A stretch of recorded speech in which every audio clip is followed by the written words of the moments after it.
Mr. Squidward, welcome to the night shift.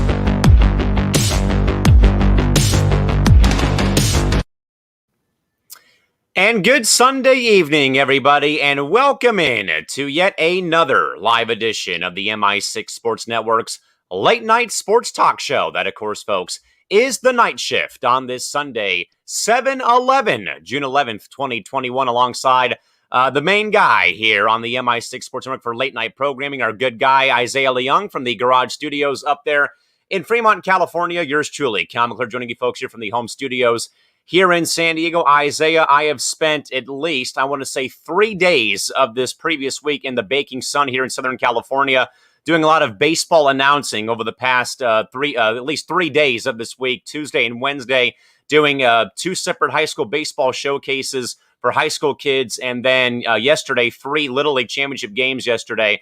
And then the Padre game today as a spectator. I think I am already burnt to a crisp before I even go to Florida in a couple of weeks. But of course, Isaiah, great to have you aboard, man. How we doing tonight? Good to see you. Callan, it's great to have you back, man.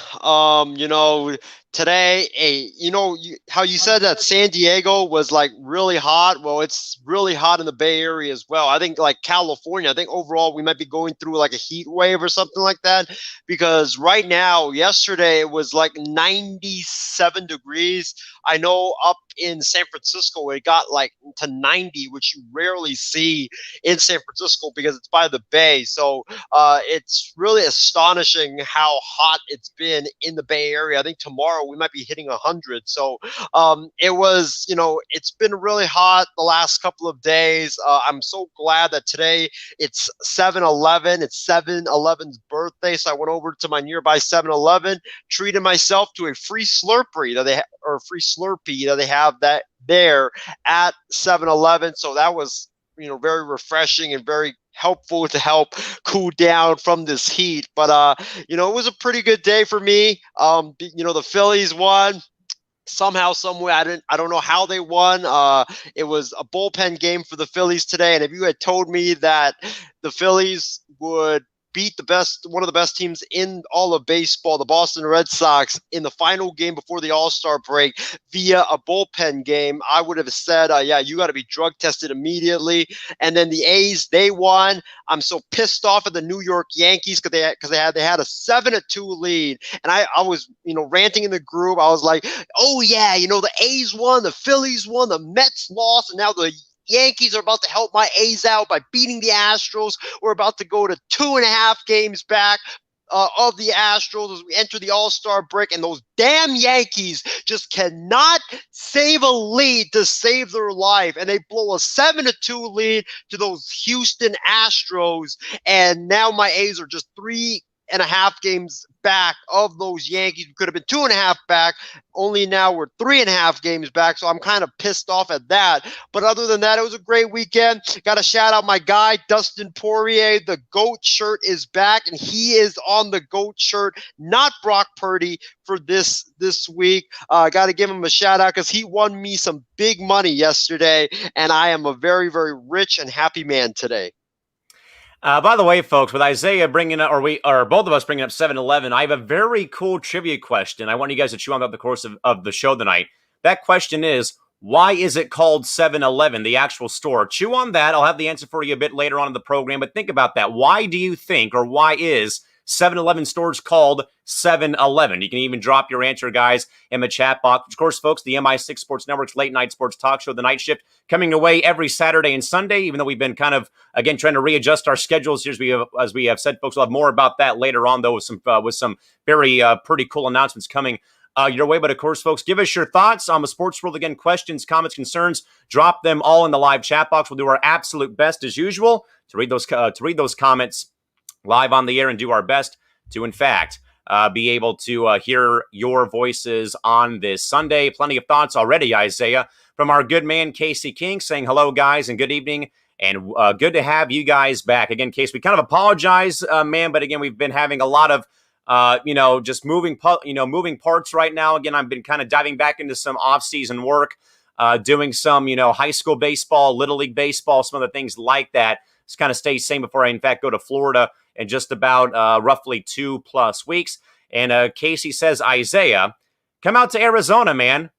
The Bay Area is nothing compared to the weather out here. And James also says hello to everybody. And also, Casey said it's been great to be back out attending sporting events again and also traveling. I definitely agree for sure. And again, heading out to Florida for vacay in just over 2 weeks.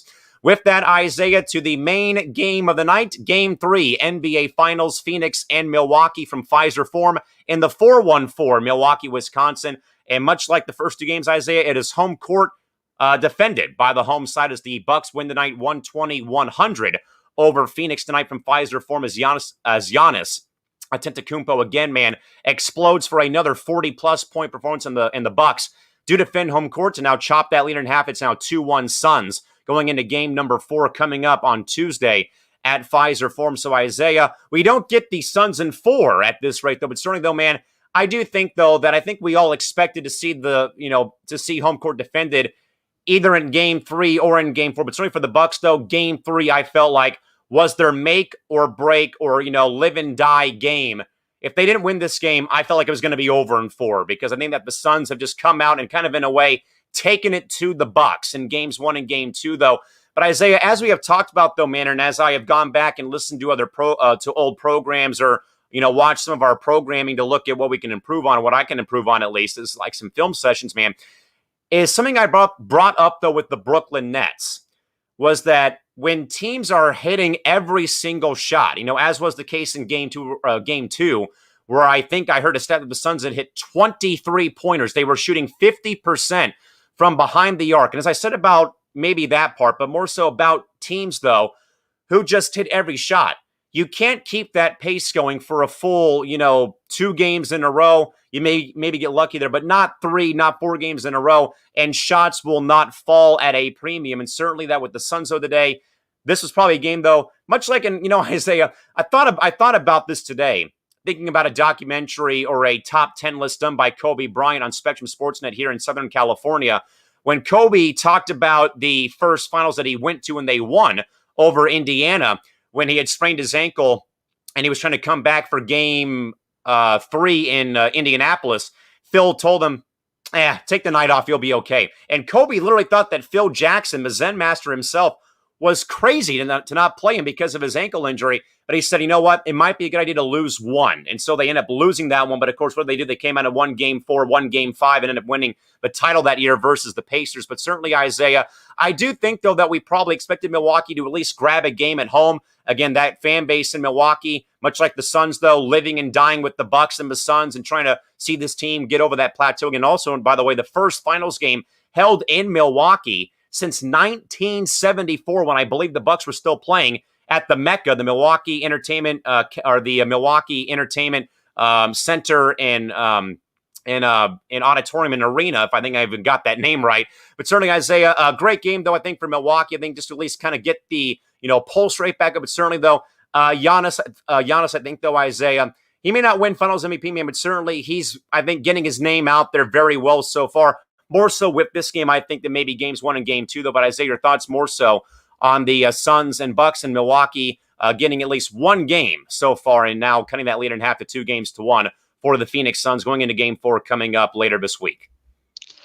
Callan, we have a series, man. We officially have a series. After the first 2 games, you didn't know if, we would have a series because the Phoenix Suns, I thought, had been the better team in the first 2 games. Game 1, they looked really good. Chris Paul, Devin Booker, they were outstanding. And then game 2 as well. It wasn't just Chris Paul and Devin Booker, but it was also the rest of the team that chipped in game 2. And Milwaukee, they looked like they didn't know what hit them. I thought that was what happened in game 2 and also in the first 2 games of the series. So I was telling, Stephen Wang and everybody else in the MI6 group chat that Milwaukee has got to respond in this game 3 or it's going to be over. And I think, like you said, Callan, this was a make or break for the Milwaukee Bucks. This was the game of the season for the Milwaukee Bucks because if they had lost this game, they would have gone down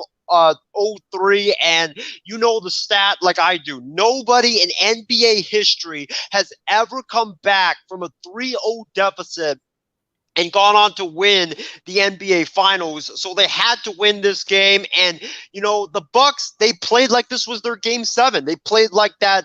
Their backs was against the wall, and that they absolutely had to have this game. Giannis Antetokounmpo, he came out on a mission, 41 points, 13 rebounds, 6 assists. He was outstanding in this game on offense and defense. And then you look at Chris Middleton, 18 points, 6 assists, 7 rebounds. He chipped in with a great game. Drew Holiday finally showed up and chipped in with 21 points and 9 assists. And 5 rebounds in this basketball game. And then you had Brook Lopez with 11 points and Bobby Portis off the bench with 11 points as well. But it was the big 3 showing up for the first time in this series. I'm talking about Giannis, Drew Holiday, and Chris Middleton. They finally showed up. And if the Milwaukee Bucks want to win this series or even have any chance of winning this series, the big 3, they've got to play like this every single night for the Bucks to have a chance to win this series, because Phoenix right now with Booker, with Chris Paul, and the rest of the team, they just look like they have too much firepower for the Milwaukee Bucks to handle. So the big 3, they got to play up to how they did tonight if the Milwaukee Bucks want to have any chance in this series the rest of the way. And, on Phoenix's side, like I told Steven via text earlier, this was kind of like a throwaway game for the Phoenix Suns. You could Agreed. see from tip-off on that the Phoenix Suns just played like they just played like they didn't have any urgency. They played like it was kind of like a preseason game. It was okay to lose this game because they had a commanding 2-0 lead in this series. And, Chris Paul, he had 19 points, 9 assists, but, he wasn't really effective. Those were hard-earned points from Chris Paul. Devin Booker struggled mightily in this game, 10 points. 6 rebounds in 29 minutes of play. I think you also got to give credit to PJ Tucker's defense, and it really showed how great of a defender that PJ Tucker really is. Every time this guy gets matched up on whoever offensive star that he gets matched up on, he shuts him down. He got matched up on Devin Booker for majority of this game, and Devin Booker struggled in this ball game with just 10 points with really inefficient shooting. So, the Phoenix Suns, I think they'll be fine. I think Game 4, they'll come out after having been punched in the mouth. They'll come out playing with more urgency, playing like they actually care to win that ball game. And I think Devin Booker, 10 points, he's not going to shoot that inefficient in Games 4 or even in Games 5 the rest of the way. So I think that this was just a throwaway game. I think the Suns, they're in a good position. I think they'll bounce back and they'll be all okay as we go forward. I do agree that the Suns, I think, as to your point, though, that they have just a bit more firepower on their roster again with, with Ayton, Cameron Payne, Cam Johnson, Jay Crowder being a part of that. Plus, of course, the, that core of Booker along with Chris Paul. That they certainly, I think, though, do in fact have, maybe just a little bit more on their roster. Plus, I think, though, as well, the one thing, though, I think, as if it's not been talked about, though, in this final series has been the health of both ball clubs, minus, Chris Paul having his issues with COVID, but Giannis having that extended knee. That's what I think, though, kind of in a way favors the Suns, though, is that for the most part throughout this postseason, Isaiah, both teams have been healthy, but the one injury that does, in fact, happen in this, series goes to the big guy with the Bucks, who really, again, this is a one-show pony in my mind, or, like I said, though, about Atlanta and Milwaukee, Isaiah, the Bucks mainly have one true superstar on their roster in Giannis. Middleton's a good second guy. Holiday's a good third guy, but again, not like a Paul, a Booker, an Ayton, guys like that. So certainly, Isaiah, do you think that maybe that the Suns maybe, I wouldn't say cut a break, but certainly that with them being healthy throughout the entire postseason is maybe what I think is what you think separates them right now from Milwaukee in this series? Yes, I do. You talked about Giannis Antetokounmpo. Obviously, he's compromised right now with that knee injury.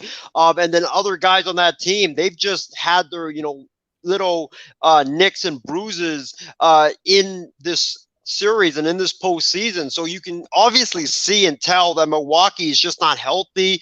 The Phoenix Suns are the healthier team. But Callan, I think that one thing that not a lot of people are talking about in this series is the fact that the Suns just have great chemistry. You could see it, the great ball movement that they have, the great locker room chemistry that they have. They just seem to love playing with each other and love playing for each other.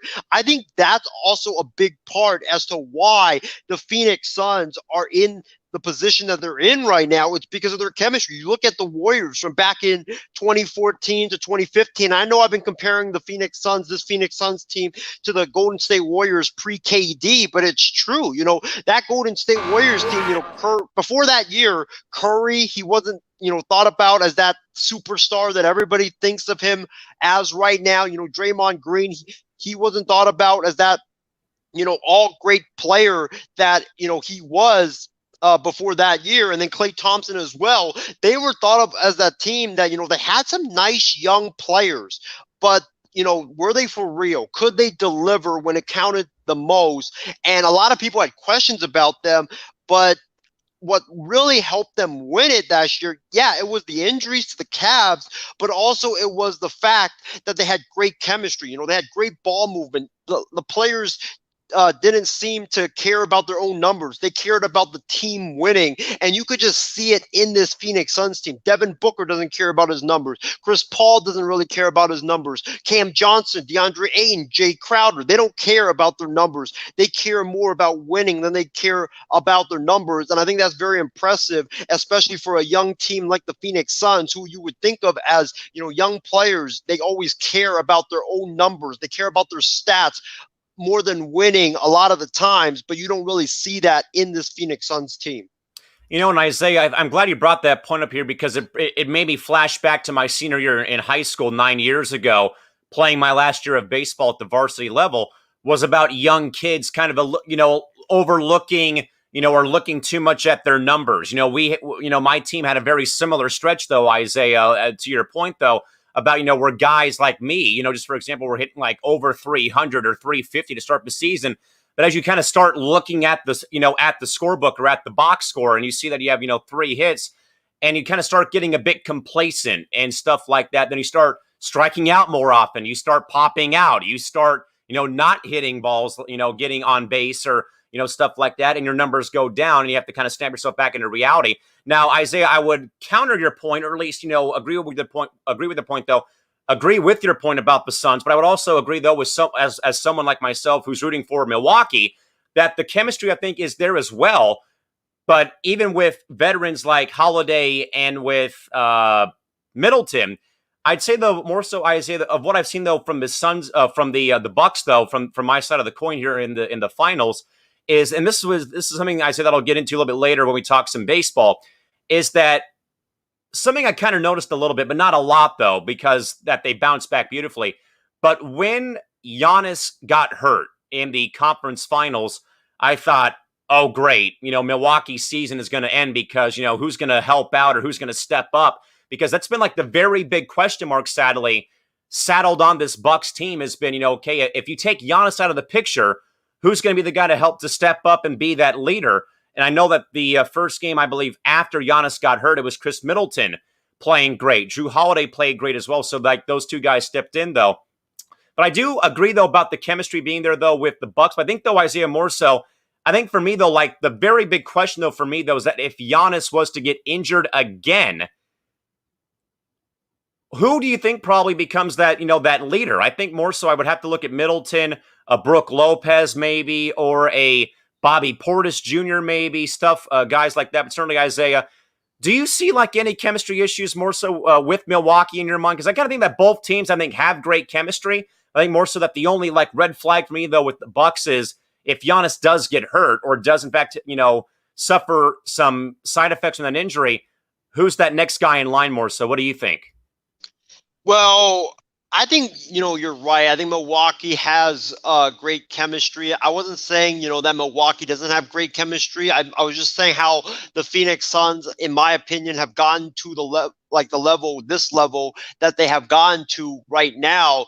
But about your point about who's going to be, next man up if Giannis does in fact, and God forbid he gets hurt again or he suffers some side effects from that injury, I think it's got to be Chris Middleton, because this dude got paid a big contract. I think it was either this offseason or this past offseason or the offseason prior to this past offseason. He got a big fat contract to be the Robin to Giannis Antetokounmpo's Batman. So he's got paid. So he's the one that I think, and he has shown that he can be the guy that steps up when Giannis gets hurt. I think he's the one that needs to step up when Giannis if he does get hurt, or if he's not looking like the same player because he's suffering some side effects from this injury. It has to be Chris Middleton, because that's what the Bucks paid him to do. And another thing, Callan, that I don't think we brought up is that about Chris Middleton.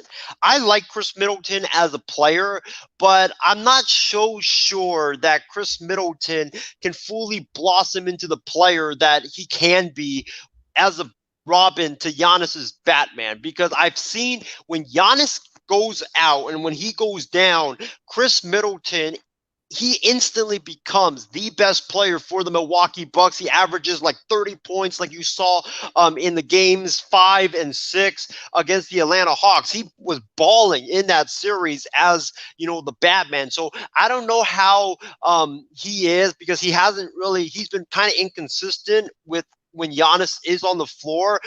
But if the Bucks want to have any chance of winning this series, Chris Middleton, he's got to play like that player that showed everybody that he can ball in games 5 and game 6 of that series against the Hawks, rather than what we've seen in games 1, 2, and also now game 3.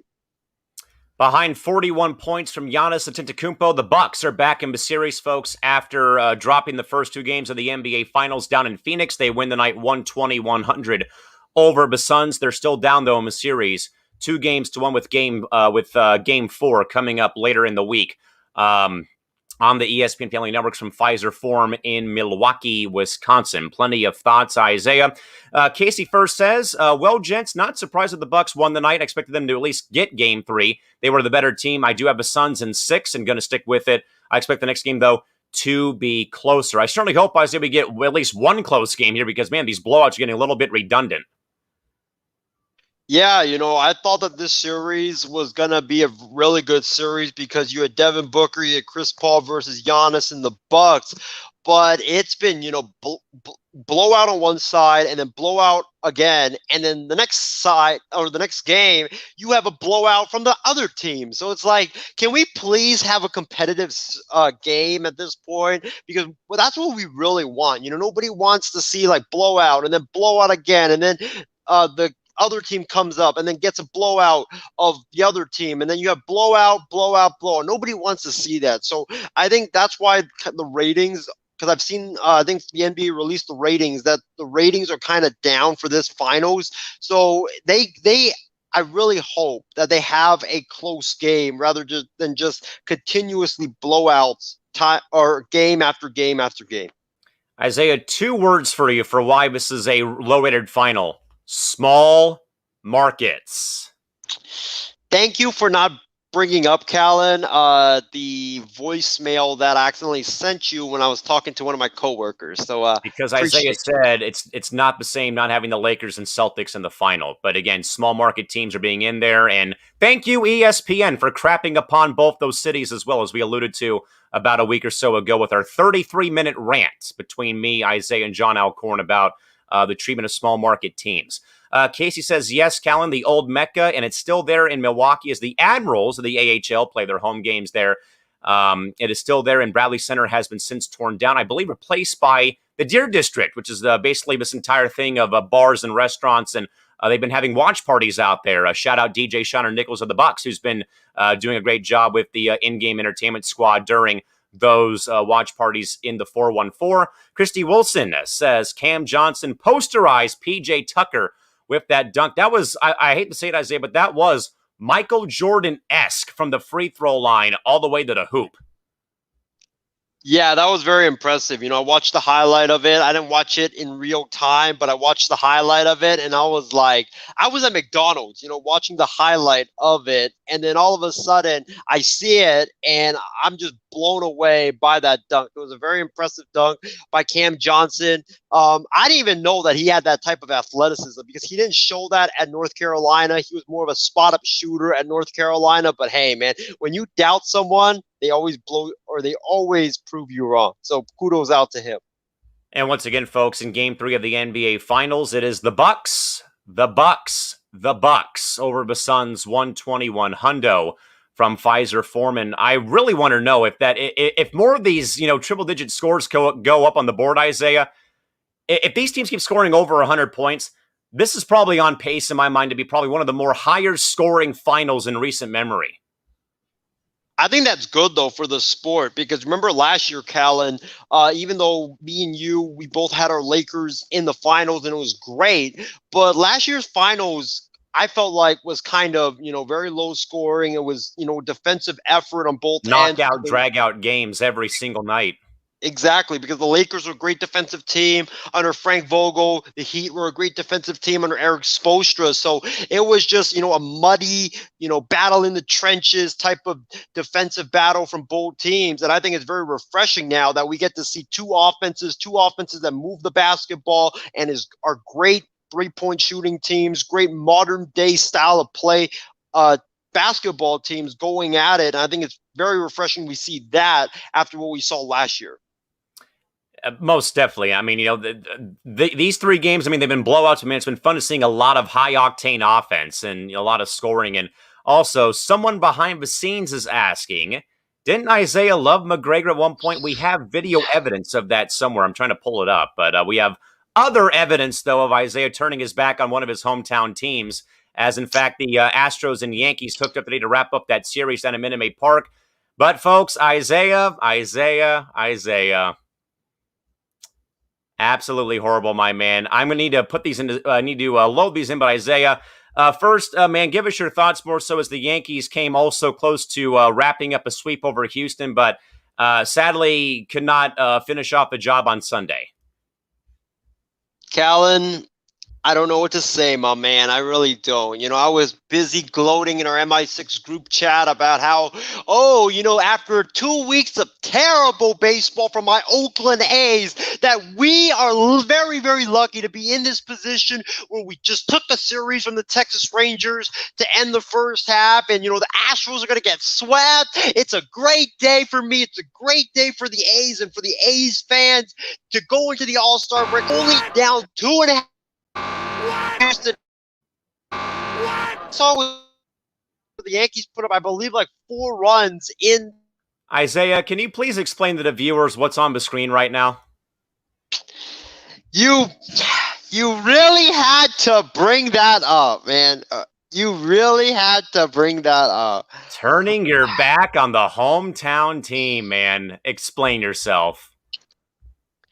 So you guys know me. You guys have known me for a while now that whenever I go on vacation, I like to, put on the other team's gear or the home team's gear, and I like to make posts on Facebook, Twitter, Instagram, various social media accounts, just trolling and rocking the hometown team. So that was what this was, Callan. I was just plainly trolling out here with that picture and trying to stir stuff up from the crowd. I wasn't actually trying to be an Astros fan.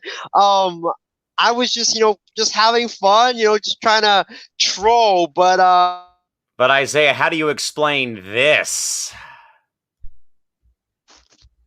Well, I can explain that by saying that actually I got another jersey of that, but it's a black one, I believe, or navy blue one with Alex Bregman on it. I wanted to get something from Houston. The only clothes that I had brought on my trip was Niners, I believe Lakers, Oakland A's, and Texas Rangers. And Callan, you know how diehard of a sports state that the state of Texas is. And if I had worn any of those clothing, the piece of clothing onto the street in Texas or in Houston, I would have gotten my butt kicked. So I had to get some clothes from Houston fast because Houston is a very diehard sports town, and I had to, put on something that would rock Houston and not get my butt kicked in Houston. So that's what I did. I had to buy that, and that's why I bought it, just to save my own self from getting my butt kicked. And also, I'm kind of proud to rock Alex Bregman's shirt because even though I hate the Astros, I really, really hate them. Alex Bregman, he was very nice to me at the Coliseum during my interaction with him at the Coliseum. But that was after you were talking mess to him, though, my man. What are you thinking? Okay, we're not going to talk about what happened with me and Alex. Yes, you are. Yes, you are. We can be here all night, sir. I want to hear this. Let's go. I'm telling you, folks, I've been set up. I've been set up by the MI6 family to have to spill my secrets that I desperately didn't want to do to live on public, man. This is going to be embarrassing, but I was working the A's Astros game. I believe this was 3 years ago. My first year working for the A's, and I hated the Astros before I worked for the A's. I hated the Astros ever since I started working for the Oakland A's. And Alex Bregman, man, this guy, no matter if he was slumping coming into the series or if he was red hot coming into the series, he would just cook the Oakland A's game after game after game after game. I mean, this guy was like Michael Jordan against the Oakland A's. That's how great he was against the A's. I don't know what about the Coliseum and what about the A's that he would just cook us every single game. And I bumped into him one time as we were both passing by, me going to my own locker room, him going, I believe, to the field or going to take batting practice. And I bumped into him and I was like, hey, man, I respect you, but can you please stop beating up on my A's, man? And I also told him, we got, I believe it was either Mike Fiers or Chris Bassett on the mound or even Sean Manaea. I don't remember the exact pitcher. And I was like, yo, you keep killing us, but you're not going to kill us anymore because we've got our best pitcher on the mound, one of the best pitchers in the American League on the mound, and we are going to shut you down tonight. And yeah, those words did not exactly live up to the hype. As Callan, you could tell the folks out there what's transpired from Alex Bregman. I'm not going to spill it because I know that if I spill it, I'm going to be sick. But that's why I'm actually kind of proud to wear Alex Bregman's shirt because he was kind to me at the Coliseum. I can't find the video of Isaiah declaring that McGregor would win the second fight between him and Poirier, but I know that there's a video somewhere of a no BS episode with John Alcorn, Isaiah, and Martin Garcia, where Isaiah had to eat a raw egg live on air, but I cannot find it. But I know it's around here somewhere. So by the end of the night, maybe, or during the week, I'll be able to find that video for you folks. Isaiah needs to defend himself. What is it? So it's not about the McGregor thing, but it's about the Alex Bregman thing. Since Callan won't tell y'all, I believe that day Alex Bregman hit 2 home runs and hit like a double against my A's, and he went like 4 for 4 against my A's. So me saying that either Sean Manaea, Chris Bassett, or Mike Fiers and the A's would shut him down backfired badly against me, and I think the Astros won that game like 12-5 or something like that, something like really bad. That's why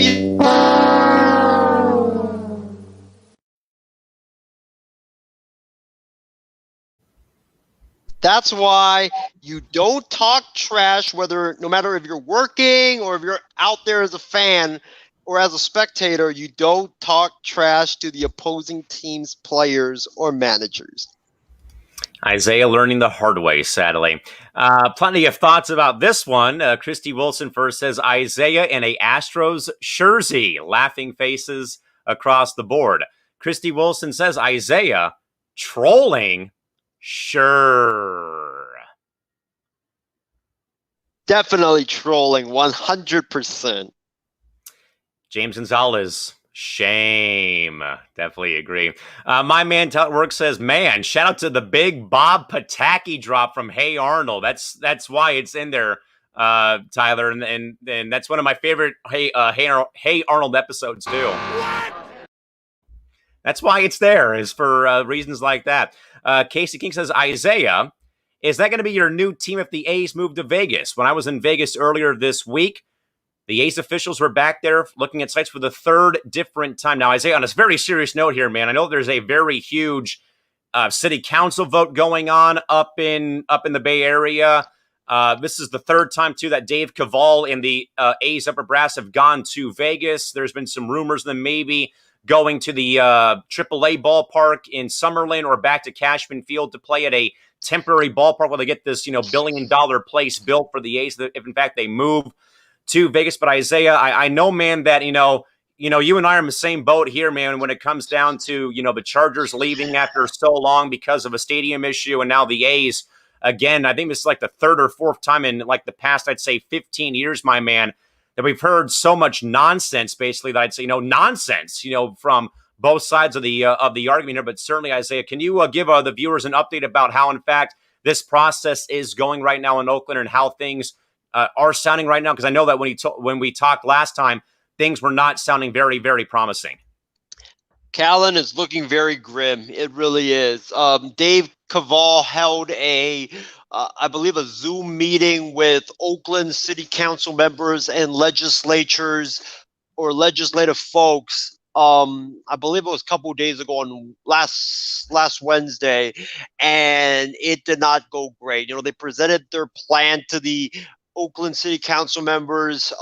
They presented, I believe, the term sheet for how the ballpark will get paid for in installments. And I think I don't know about this rule in Oakland. If someone can, educate us on this, we would really appreciate it. But apparently there's something in Oakland where if you're building a massive, building, or you're building or trying to build a massive project, you have to put in something about affordable housing or something like that into your plan. And Dave Cavall and Isaiah, I'm going to stop you for a second. I believe it's actually statewide because there's a similar situation here in San Diego concerning the future of the sports arena here that I last knew about. That there is in fact something in regards to state laws in regards to affordable housing on a project of this size, I guess.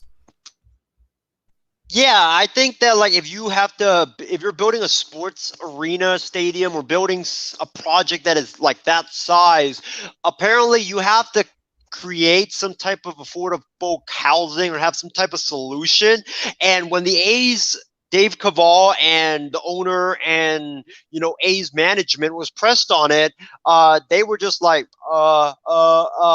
we have no clue. They had no clue. They had no affordable housing solution in their plan. And A's or the Oakland City Council members just looked at them with a really blank stare.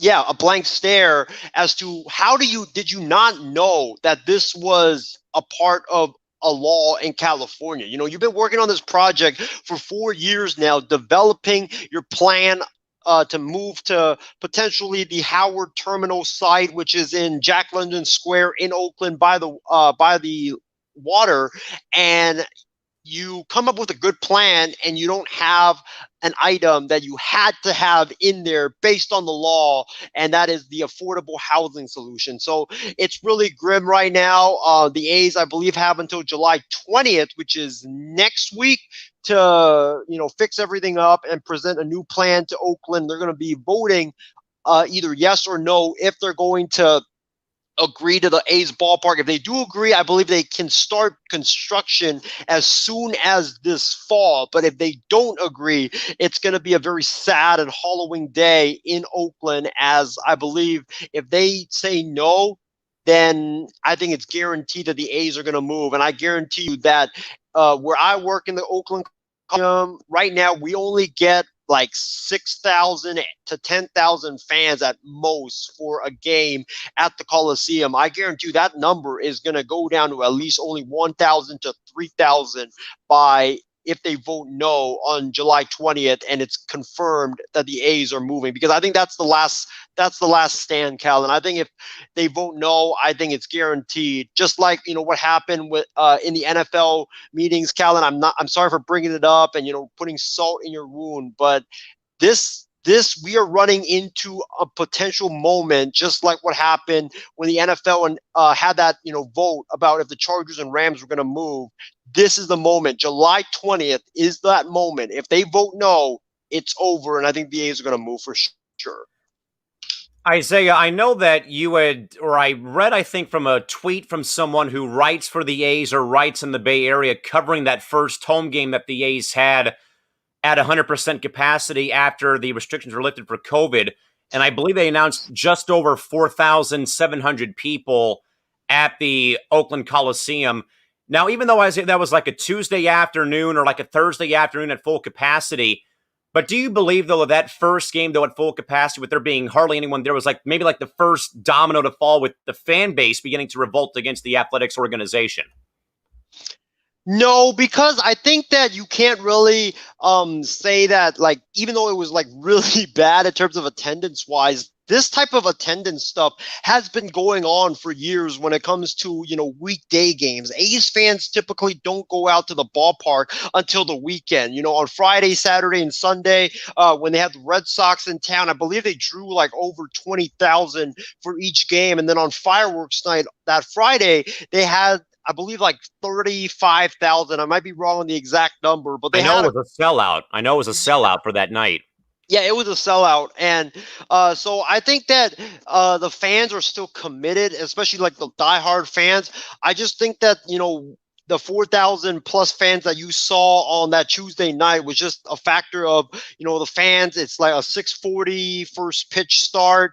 It's, very inconvenient for fans to go to the Coliseum because it's kind of like the Tampa Bay Rays and their stadium. It's not in downtown Oakland. It's a bit farther from downtown. And, with the start time is inconvenient to fans because they're still getting off work. Traffic is hell in the Bay Area. So I think that was more of why fans didn't show up for that 100% capacity crowd. And plus, I believe they were playing the Texas Rangers on that day, who aren't really that big of a draw in Oakland anyways.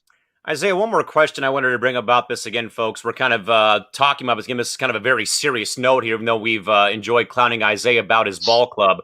But certainly, though, it's a very, huge talk point again as the A's upper brass has gone to Vegas for a third time within the last, I'd say, 2 months to talk to Vegas officials about potentially looking at sites perhaps for a temporary ballpark until they can get their new ballpark perhaps built in Vegas. But Isaiah, if in fact the A's are at home the day of that vote on July 20th, though I don't think they are. They might be. I'm not sure, though, because I don't have their schedule. I know they're coming here, though, to San Diego July 27th to play the Padres in a 2-game series. But certainly, Isaiah, if in fact, though, that vote takes place on a A's home game date and the vote does not go in favor of the organization, what probably do you think, though, is going to be the mood that night at the Coliseum? Do you think that no one shows up, some people show up, or do people probably, I think they'll kind of begin to make their plans to kind of, start going to those games and like, hey, this is the last hurrah for the ball club? Callan, I believe that day when the vote is taking place is Wednesday. And, A's fans, they typically don't show up for a weeknight game weeknight game anyways. So I expect it to be, the regular like 4,000, 5,000-ish crowd that we're going to have at the Coliseum. But I'll tell you this, I think that it's going to be like Cleveland when the Cleveland Browns moved. I think because those fans, the 4,000, 5,000 fans that we typically get on the weekdays are the most diehard, most loyal fans of the Oakland A's. And I could see them, throwing stuff onto the field, cursing at A's management. I mean, heck, when Dave Kaval put out something on Twitter, I think it was like a month ago when he went to the Golden Knights game. Yeah. Yep, exactly. He posted a video of him going to the Golden Knights game. A's fans started an "FU Cavill" chant in the 8th inning of that game, and you could hear it. I think you were watching that game, Yes. if I'm not mistaken. That game And was you, on MLB Network down here in San Diego. Yes. And I was yep, trying to make out what was being said. And then it's like, oh crap. They're directing it towards the owner or towards the team president.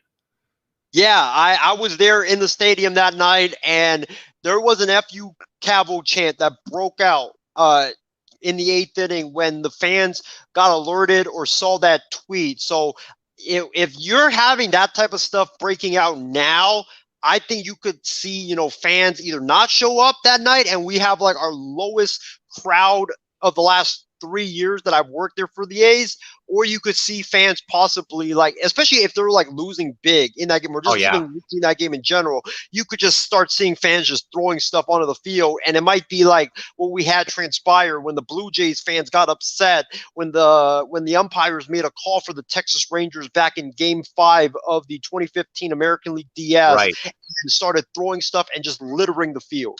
The Braves fans did that against the Cardinals, I think, in the wild card round with that infield fly rule. That was obviously not an infield fly, but still, I was certainly that.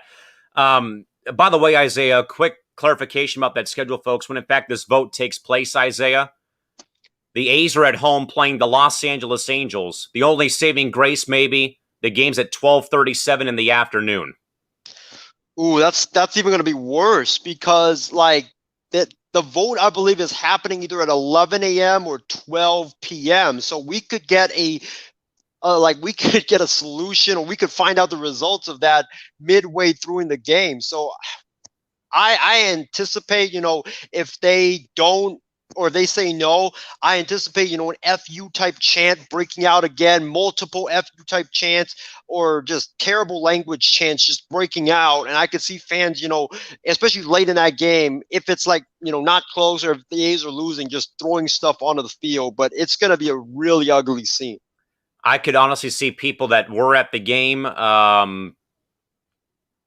walk out. I could also see people who paid their money to go to the game just walk out of the ballpark and say, I'm done with the organization.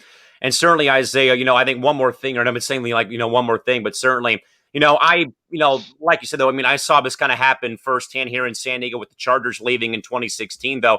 But more so, it was about Charger fans selling their tickets to opposing fans, which was more so what happened here, because we all kind of knew that the Spanos family was going to be, already had a foot out the door. And when Scott Callan, who used to work here in San Diego on 1090 AM here, when he was working for CBS one day, they showed a picture, or they showed a live shot of Dane Spanos in the press box kind of going like this because of the weather, or because he was stressed out because, he was going to have, this impending decision to move out. And when Scott Callan said that he talked to Dean before the game saying he's leaning towards Los Angeles, just those 3 words, leaning towards Los Angeles, those 4 words, I mean, him saying leaning towards Los Angeles, that's kind of when the shoe fell and when Charger fans began their fan revolt of selling their tickets to opposing fans, where you saw a lot of Charger games, Isaiah, here in San Diego, looked, like it was a home game for the Chiefs or the Broncos or the Bears or even the Steelers. They had, terrible towels all throughout Qualcomm Stadium. And that's what I think, though. I don't think what happened in Oakland, but more so I think that if fans were already at the game, Isaiah, I feel like they would probably just walk out and leave and then go from there.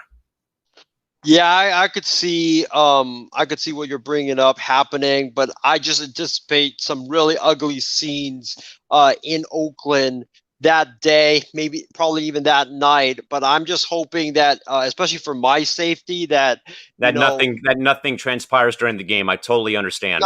Nothing during the game, nothing in the parking lot, nothing, in the BART station because it's close to it. So, man, I don't even know if I'm going to work that day. I might even just take the day off, honestly, and just watch from TV. I mean, and just in perspective, folks, again, as one sports fan who's lost an organization, but certainly Oakland, though, the Warriors, the Raiders, and now the A's, who've been there since since the 60s, could be on their way out, as Casey alluded to here with the A's and their upper brass and Dave Cavall going to Vegas for a 3rd time to check out potential ballpark sites. Isaiah, back over to you before we, in fact, move on. And what's really going to be hard about this is if they do move, is that, you know, I'm going to lose my job with the A's. And even though you guys have seen those videos of me ripping the team to shreds and, ripping Matt Chapman because he can't hit a damn fastball to save his life, or, ripping Sean Murphy because he's swinging out a pitch at his head. I love working for the A's, and I love working for them because they treat the workers extremely well. I actually had an opportunity to speak with Dave Cavall when I was going to the game as a fan. I told him, like, hey, I work for the Niners, I did work for the Warriors, and you guys, out of all three organizations, I'm not trying to put the Niners or the Warriors on blast, but out of every organization that I've worked for, you guys treat the employees extremely well. You give us great deals on food, free tickets, all that stuff. Like the Niners, they don't even give you free tickets. Heck, Callan, your San Diego Gulls or the Anaheim Ducks that you work for, they probably don't even give you like free tickets or free merch or free food or anything like that, or even 50% off on food. Like that's no, we get plenty of perks. Don't worry, we do. But the A's treat the employees really great, and I'm just so gracious that they gave me an opportunity to work there. And it's just going to be really sad because I was really sad and I was really depressed and really upset when I couldn't work last year because of the pandemic, because I missed my coworkers so much. But if they move and I can't work anymore for the A's and work alongside my great coworkers, I really don't know how I will react. I honestly don't know. I mean, and that's the beauty, folks. People may think it's just, it's just a game. There's a winner and a loser, but it's more so, for our sake here, especially, with me working, in the broadcast side of things, the media side of things, is that, you have, your coworkers, your bosses, and, all your friends who you go out and dine with after games. And in my case, you travel the road and back for 22 dates out of the year going to Irvine last season. And certainly, and we hope and pray for the best and hope that the a resolution can be made, though. But certainly, though, Isaiah, with 9 days left, though, man, that clock is ticking. It's ticking fast, sadly. Yeah, and I'm nervous because looking at the reports, this might be, my last year working for the Oakland A's, because I've heard reports that they might go to Vegas, or they might agree to move to Vegas, and with the ballpark not even being built, they might not want what happened with the Raiders. You remember that final Still couple play of in years? Oakland. Yep, still playing Oakland. Nobody showed up, and when they did show up, the fans just trashed the fields. They don't want that type of situation to arise, so they might just play the Aviators Park for until they get that new ballpark, like the Los Angeles Rams did at the Los Angeles Coliseum. So it's really tough, man. It really is. I mean, it's, as someone who, again, saw a team leave, in the wee hours of the morning on January 12th of 2016 or 17, when the Chargers end up going to Los Angeles and playing up in Carson. Certainly, I share the pain of all of our great friends, including Isaiah, up in Oaktown. Plenty of thoughts, though, Isaiah, rolling in. Didn't mean to have that something go so long, folks, but Christy agrees, though, with Isaiah. Been to Texas, mainly Dallas, and I can confirm how big of a sports state Texas is. James also says, Isaiah, you could have just bought some plain white tees, man. I mean, I could have done that, but I don't know why I didn't think of that. Instead, I thought of, what, let's buy a Cowboys gear. Let's buy Texas A&M gear. Let's buy UT gear. Let's buy TCU gear. Let's buy Texas Tech gear. Let's buy Astros stuff. Let's even buy a Deshaun Watson Houston Texans t-shirt. You'll never wear on any programs we have on the MI6 Sports Network, which I did get for only $10. Yeah, I mean, you could at least wear that Yao Ming blue Rockets jersey you got. That's a knockoff from the 90s, at least. I forgot to bring it. But I did bring a Houston Rockets jersey that I had personally made for myself when I was in China. So I could have worn that, but I was like, I want to be wearing that for 5 days. Probably not. No. Tyler says, guys, breaking news. The A's are moving to Los. No, wait a second. Breaking news. The A's will stay in Oak. No, wait a second. Breaking news, the A's may or may not stay in Oakland or move somewhere else. I think it's looking towards Vegas, sadly, at this rate.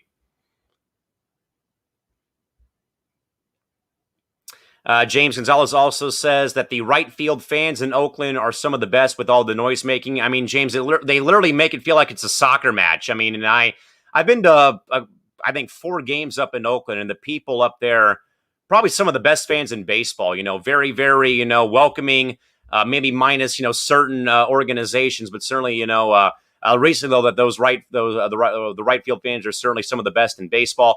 Casey King agrees with us. Isaiah, he says they might show up though if Ohtani pitches that game at 12:37 in 9 days. Christy Wilson says, guys, I just hope that no fights break out. Certainly, I mean, have some compassion, some sanity for all the employees who are in fact there, and have patience as well. Casey also says, I wonder if those guys with the drums will show up. I mean, literally, Isaiah, it literally looks like you're watching a soccer match with how vocal they are and how they have all the flags put out across the on top of the out-of-town scoreboard in right field there at the Coliseum. Yeah, it's a great environment. I think that's what A's fans or A's games are known for. It's that those fans in the right field bleachers or even the left field bleachers with their drums and shouting at the right fielder or the left fielder after every either home run by the A's or just runs scored in general by the A's. Like, those fans are great. They've been there since, I believe, the late 80s. So they are just diehard, loyal fans. And, I really hope and pray that the A's don't leave, because I don't know, like, how those fans are going to feel. I don't even know, like, if they're even going to watch baseball anymore with their team if they do, in fact, leave for Las Vegas. And I feel the most pain, though, for those families who've had generations and generations of their family go and watch these teams play. Think of all the, Charger families, for 56 years. My dad, for example, went with his dad to Balboa Stadium to watch the Chargers play in the AFL. They were at the last time that the Chargers or Padres won a championship in '63, as I always tell Isaiah, that we haven't won since JFK was in office, when they beat the Boston Patriots. But my dad was there. He saw the Jets and the Broncos, the Raiders, the Bengals, and the Boston Patriots, who are now in New England, and the Dallas Texans. And just thinking about like those generations of families who had spent those years at at Balboa or at Qualcomm, San Diego Jack Murphy or whatever. Just in my family's case with the Padres, I mean, my parents used to go to games when they were a PCL team. They were a AAA team back in the 50s at Westgate Park, which is now Fashion Valley, and then going to the stadium. And then, with me and my brother coming along and, going to Qualcomm during the 98 season when we, the World Series, the CS, the DS, and all that stuff, and then to Petco and stuff like that. So certainly, those are the people I feel the most pain for, is all those families who put years and years and years of their life savings into going to games, for, like I think I've told the guys though, but, I'm rooting partially a little bit, though I'm rooting for the Bucks, but I do perhaps have some family ties to Phoenix, because, quick story, on my mom's side of the family, the Sarver family married into my mom's side of the family way back when, but we cannot tell though right now if Robert Sarver, the owner of the Suns and Mercury, is related to the family. So we're, I think about, Isaiah, I think about stories or think about people like that, though, who have had their families go to, for example, Padre games in the PCL when they were a minor league ball club and they won 4 or 5 championships as a minor league team, going to Lane Field or Westgate and then going to Qualcomm or San Diego Jack Murphy Qualcomm Stadium. Then you have me come along in the 90s when they go to the World Series. And then now I'm going to games at Petco and seeing, them actually competing for once. And, that's who I feel the most pain for is, friends of mine or families that, have had generations of them go to games. I mean, baseball's been in my blood because I have a picture somewhere real quick of a great-great-great-great-grandfather of mine who was at the game where Babe Ruth called his shot in the 1932 World Series. He's the only guy in Wrigley wearing a Yankee hat. It was insane.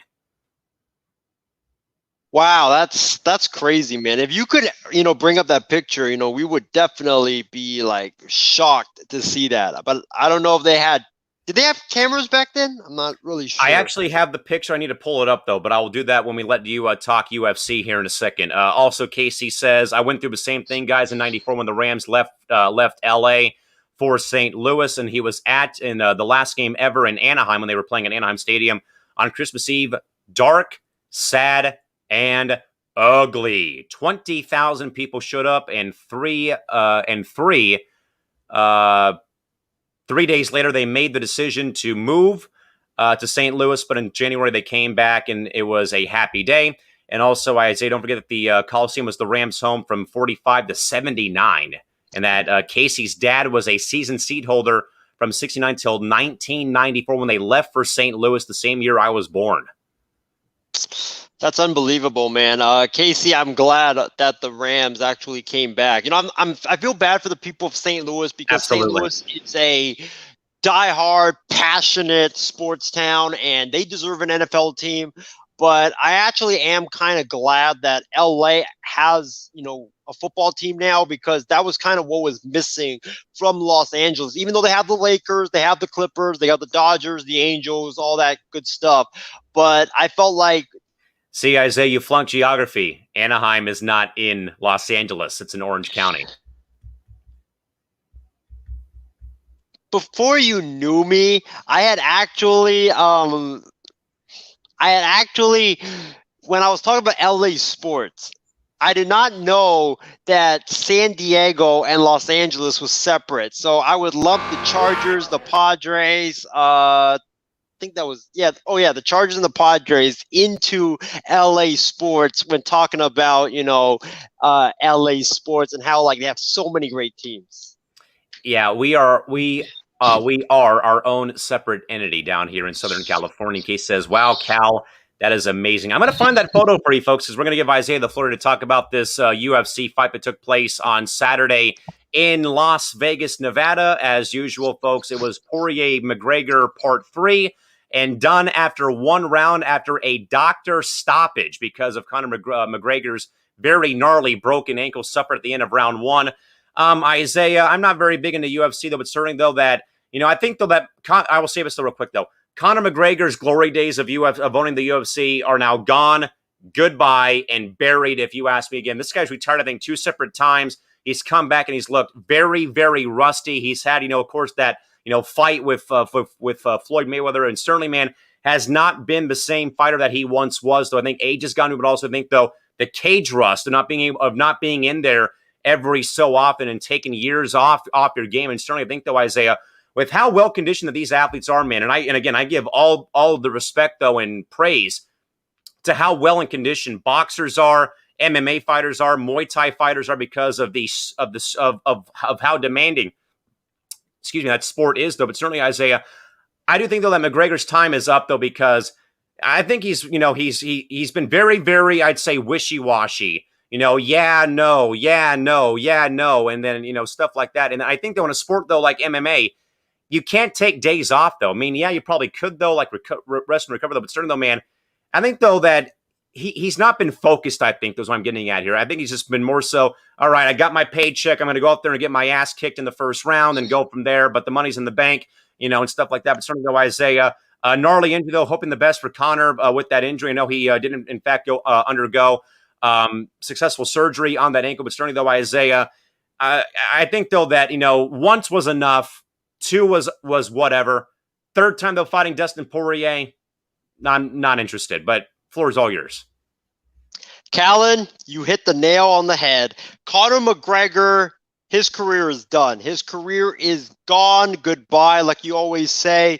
He needs to retire. I think this guy, his best days in the octagon are totally behind him. I mean, this guy, like you said, Callan, when you are participating in combat sports, you cannot be taking, years off. This is what Conor McGregor did. This guy has fought 4 times and he's lost 3 of his last 4 fights. The only fight that he's won since Barack Obama was the president of the United States was he beat Donald Cerrone, who it was, I believe, 38 years old, 39 years old. He was, going out of the UFC, his best days were definitely way behind him, and he only took that fight because, Callan, like and I both know, and all the fans that are watching our show right now know, when you fight Conor McGregor, it's the money fight. It's all about the money.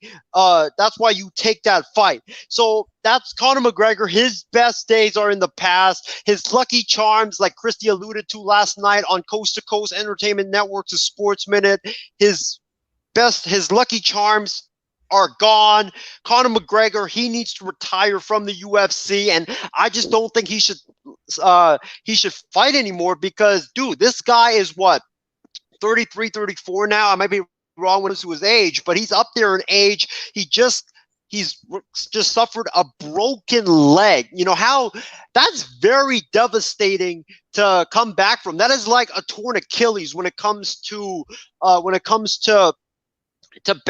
basketball, football, and it's like a blown elbow when it comes to baseball. That's how bad of an injury that is, because when you break your leg, like typically fighters, they just don't recover from it afterwards because your leg just gets weaker and weaker and weaker. So I think Conor McGregor, he really needs to retire. I got to give a shout out, Callan, to Dustin Poirier, because, you know, Dustin Poirier, he is like the David and Goliath story they always teach us. You know, Dustin Poirier got whooped by Conor McGregor in his first fight. He was a very young fighter. He got whooped by Conor McGregor in that first fight. I believe Conor McGregor knocked him out within 2 minutes of that first fight. And he admitted, you know, I was young.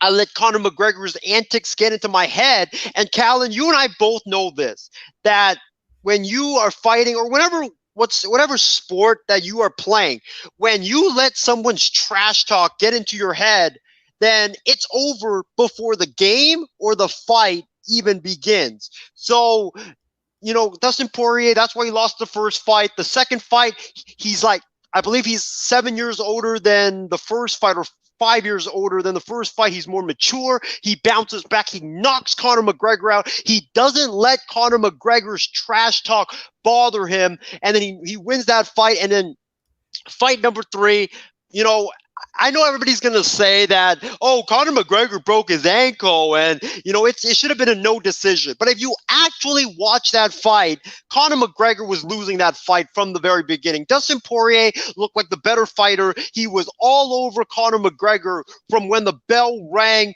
And, you know, Dustin, I believe he really did a great job of not letting Conor McGregor's trash talk bother him like it did in that first fight. And he's bounced back after Conor McGregor just completely destroyed him in that first fight. And he's now taken the next 2 fights. So you got to give credit where credit is due to Dustin Poirier. The guy has the mindset of a warrior because he got knocked down and he came back up. He could have easily gone down and just said, you know what, I got embarrassed, I got humiliated in that first fight, and I'm just going to retire from the sport. But he didn't do that. He came back up and he fought again, and he got his revenge on Conor McGregor. I'm very happy for him. You know, they should make a movie on Dustin Poirier's story. That's how great of a story it is. But Callan, I think you might want to put that two-way screen back on, because I'm about to say some stuff that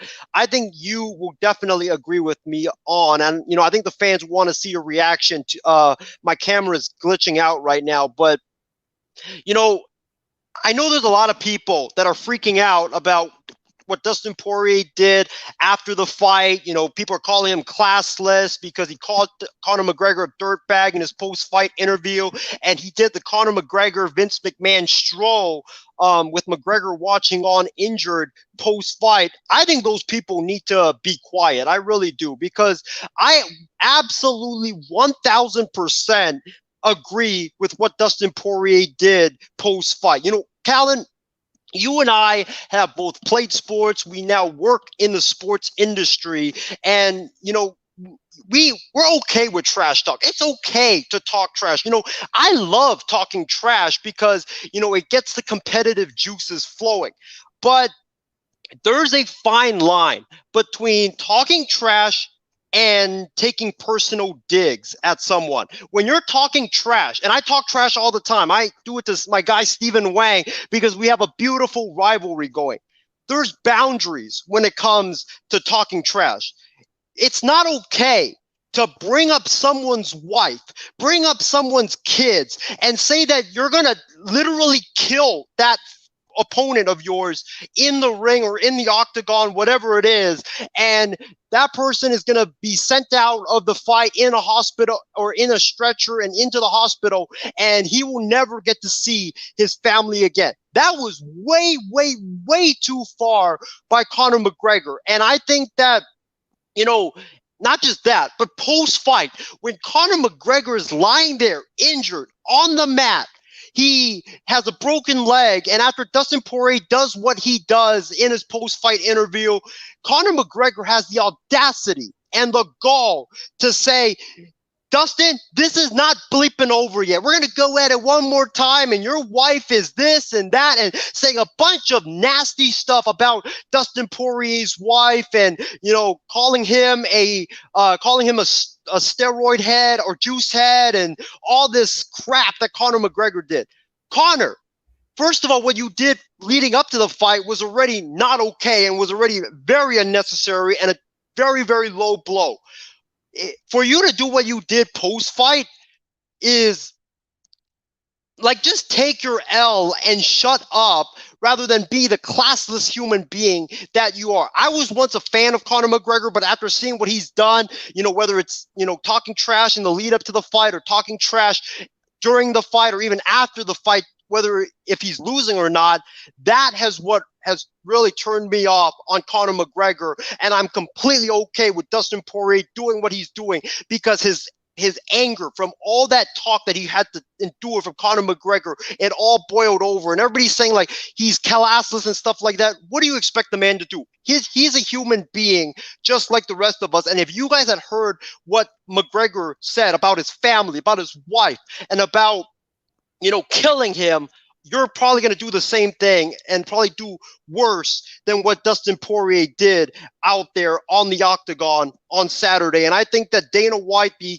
commissioner of the UFC, he should punish Conor McGregor for what he did, because that type of conduct that he did to Dustin Poirier was not okay. And I'm really shocked, Callan, that since Dustin Poirier was in the same ring as Conor McGregor, when McGregor was giving his nasty post-fight speech, I'm surprised that Dustin Poirier didn't go over there and smack him a bunch and break the other leg, because that, I think, a bunch of fighters would have done that if they had heard what McGregor said about Poirier's wife.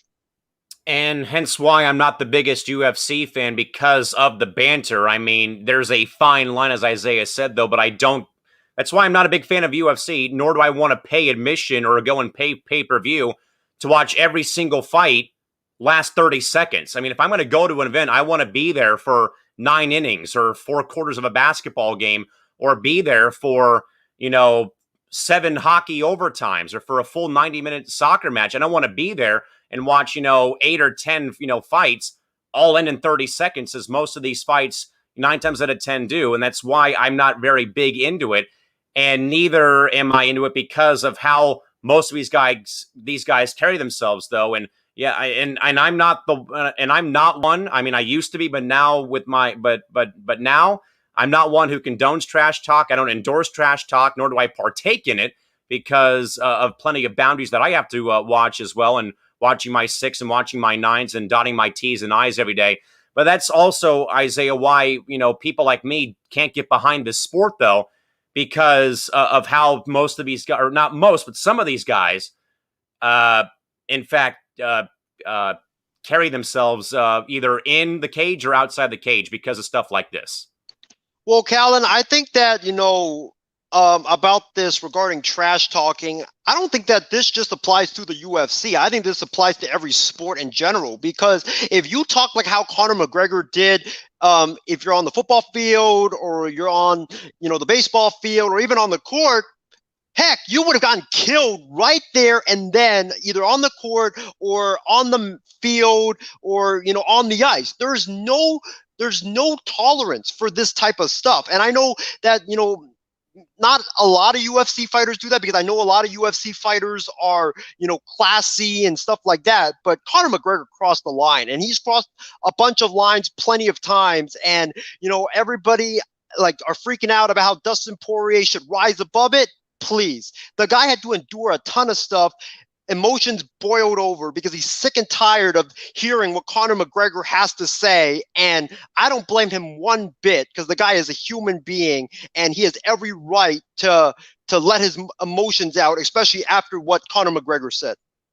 And again, just like I said, and I think though, Isaiah, that, like I think there may be like one guy that I probably know who keeps things light. And I think that's Sean O'Malley, who's been very known to, that what I've seen from videos, that he really makes fun, or at least has some fun, though, at the weigh-in or at the face-off. I remember seeing a video of him facing up, but then he grabbed his phone and took a selfie. Him and another guy did one where they chugged a protein shake together, stuff like that. But at the same time, though, is the reason why I think, though, that, majority, and again, I don't want to single out any athletes, but that why I think that, UFC trash talk or combat sports trash talk is up here, everything else is down here, is because that a lot of these guys who are in fact in combat sports, Isaiah, come from broken neighborhoods, broken families, fighting for themselves and fighting for their lives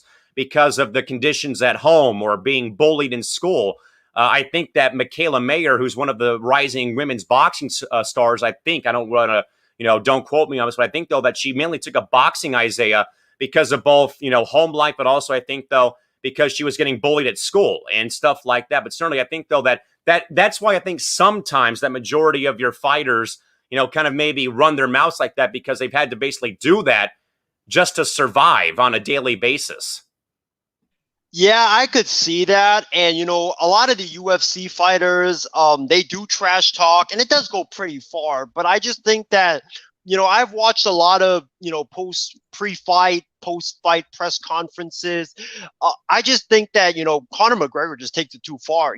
That's why Khabib Nurmagomedov got mad at him after their fight, and he stormed out of the octagon and went after Conor McGregor's people, because this dude was bringing up religion. He was bringing up Khabib's dead father and stuff like that. It's like, there's just stuff that when you trash talk, you don't touch. You don't touch people's families. You don't touch people's wives. You don't call people's wives nasty stuff. You don't talk about people's kids. You don't talk about people's religion. You don't talk about people's dead father. And I know Tyler Work had brought up a comment when I said that Dana White, the commissioner of the UFC, needed to punish Conor McGregor. He probably won't, because Dana White is one of the biggest McGregor fanboys ever. I mean, this guy defends Conor McGregor literally every thing that Conor McGregor does. He defends it, and I just think it's not okay. You have to set an example, or else guys are going to keep getting pissed. Guys are going to, eventually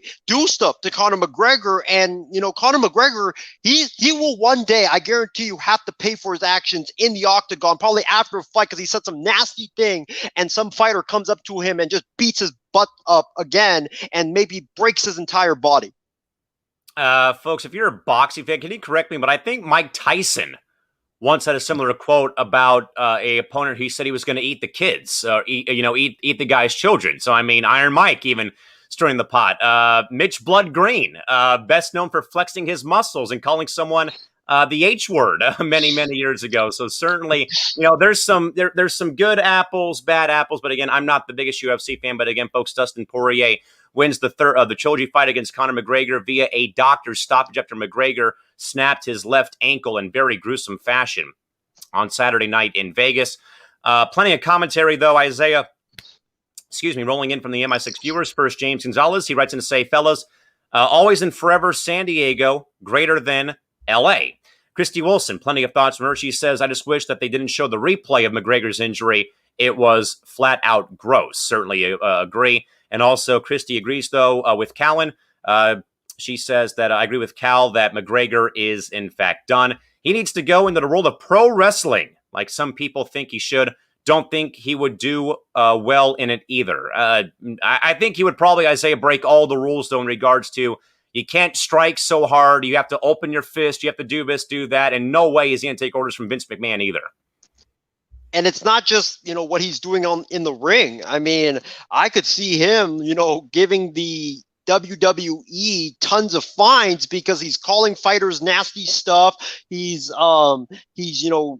swearing a bunch, and I guarantee you, like, fighters that are fighting him in the WWE, they probably break script too, just to kick his ass, because he probably said something about their wife or their children or this and that. So I really don't think he would just work in the UFC. And I think McGregor, he honestly needs to do some soul searching. I thought about him maybe being an analyst, but I'm thinking no. There's no way. Callan, I don't think I've ever heard Conor McGregor talk maybe one or two sentences without dropping a cuss word in his speech. So maybe if you get him on an unfiltered show or an unfiltered podcast, then maybe he would. But if it's like boxing commentary or a WWE commentary or even MMA commentary, he would not even last a single minute commenting for ESPN, CBS, or any of the big networks, or even with the small networks in general. Definitely as well with to Christy's point, though, with the WWE in this PG era too. I mean, you can't do much. I mean, I haven't watched the pro wrestling show in a few years, but I know that they've broken away from the Attitude Era of when it was at the high point when I was growing up, and Stone Cold, The Rock, and those guys. That it's kind of in a way kind of been watered down a little bit, but there's no way McGregor would last 1 week without something going wrong. And also, Tyler Work says, the rise of McGregor, fellas, was a ton of fun. But once Conor became a 2-division champ, he held up both weight classes to go box Floyd, and his gimmick got old fast. Hence why I say that goes back to my point, though, about rust. Again, in these sports, you got to be on your A game, man, every day. No days off, like they say, and especially in combat sports. Exactly. That's why you can't take 2 years off and expect to come back, or take a whole year off and come back to try to beat Khabib Nurmagomedov, who was the pound for pound king in the UFC. I mean, this dude was undefeated. He was dominating each and every fight. I don't think any of his fights had even gone to a decision. I may be wrong on that, but Conor took a year off, decided, hey, let me try to beat Khabib Nurmagomedov, and he got whooped. So it just shows you that you can't take days off when you're fighting in the UFC. You have to just go like that. And also, like Tyler said, his gimmick is just getting old fast. Like, I know the trash talking was, a lot of people loved it when he was winning, but now when you're not winning and you are going to places that are very, very low, then people are not going to like you. I mean, even fans booed him, or not a lot of fans, but some fans booed him when he was giving that speech that he gave post-fight. It's like, dude, just shut up and take your L. Yeah, as the network writes in, saying that even fans were booing McGregor after his interview while he was being stretchered out of the octagon on Saturday night. Also, James says, Isaiah, but Alex Bregman likes when you talk trash, though. Fair observation. Can we please delete that from the MI6 no, we're not stratosphere? Christy Wilson says that McGregor's absolute trash. Again, that's why I don't watch UFC, because some of these guys and how they carry themselves. Tyler says, honestly, though, fellas, all the yelling and demanding they announced it as a doctor's stoppage that McGregor did while he was laying there with a broken leg was just sad and desperate. Isaiah? I totally agree. I mean, this dude was getting his butt kicked the entire fight. Dustin Poirier was going to dominate him if he did not break his ankle. He dominated him in the second fight. He was going to dominate him in this last fight. And, it was a lucky break from McGregor that, this happened. And, he did not get whooped even more, because he was going to get whooped. And Callan, I think what also was sad and desperate was this dude, like I've been pointing out many times, this dude just sitting there post-fight with a boot on his right ankle, screaming profanity at Dustin Poirier and saying nasty stuff about Poirier's wife and how he's going to kill Poirier and all this stuff. Like, dude, just be quiet and take your L, please. Do we think that if the ankle wasn't broken, the fight would have been ended in the second round? I think probably because I think that, McGregor was good the first 15 seconds, but then Dustin just took over that fight and was just battering him with elbows and punches, and he was going to get knocked out. So if that ankle wasn't broken, he probably would be waking up either in a hospital right now and be like, what just happened?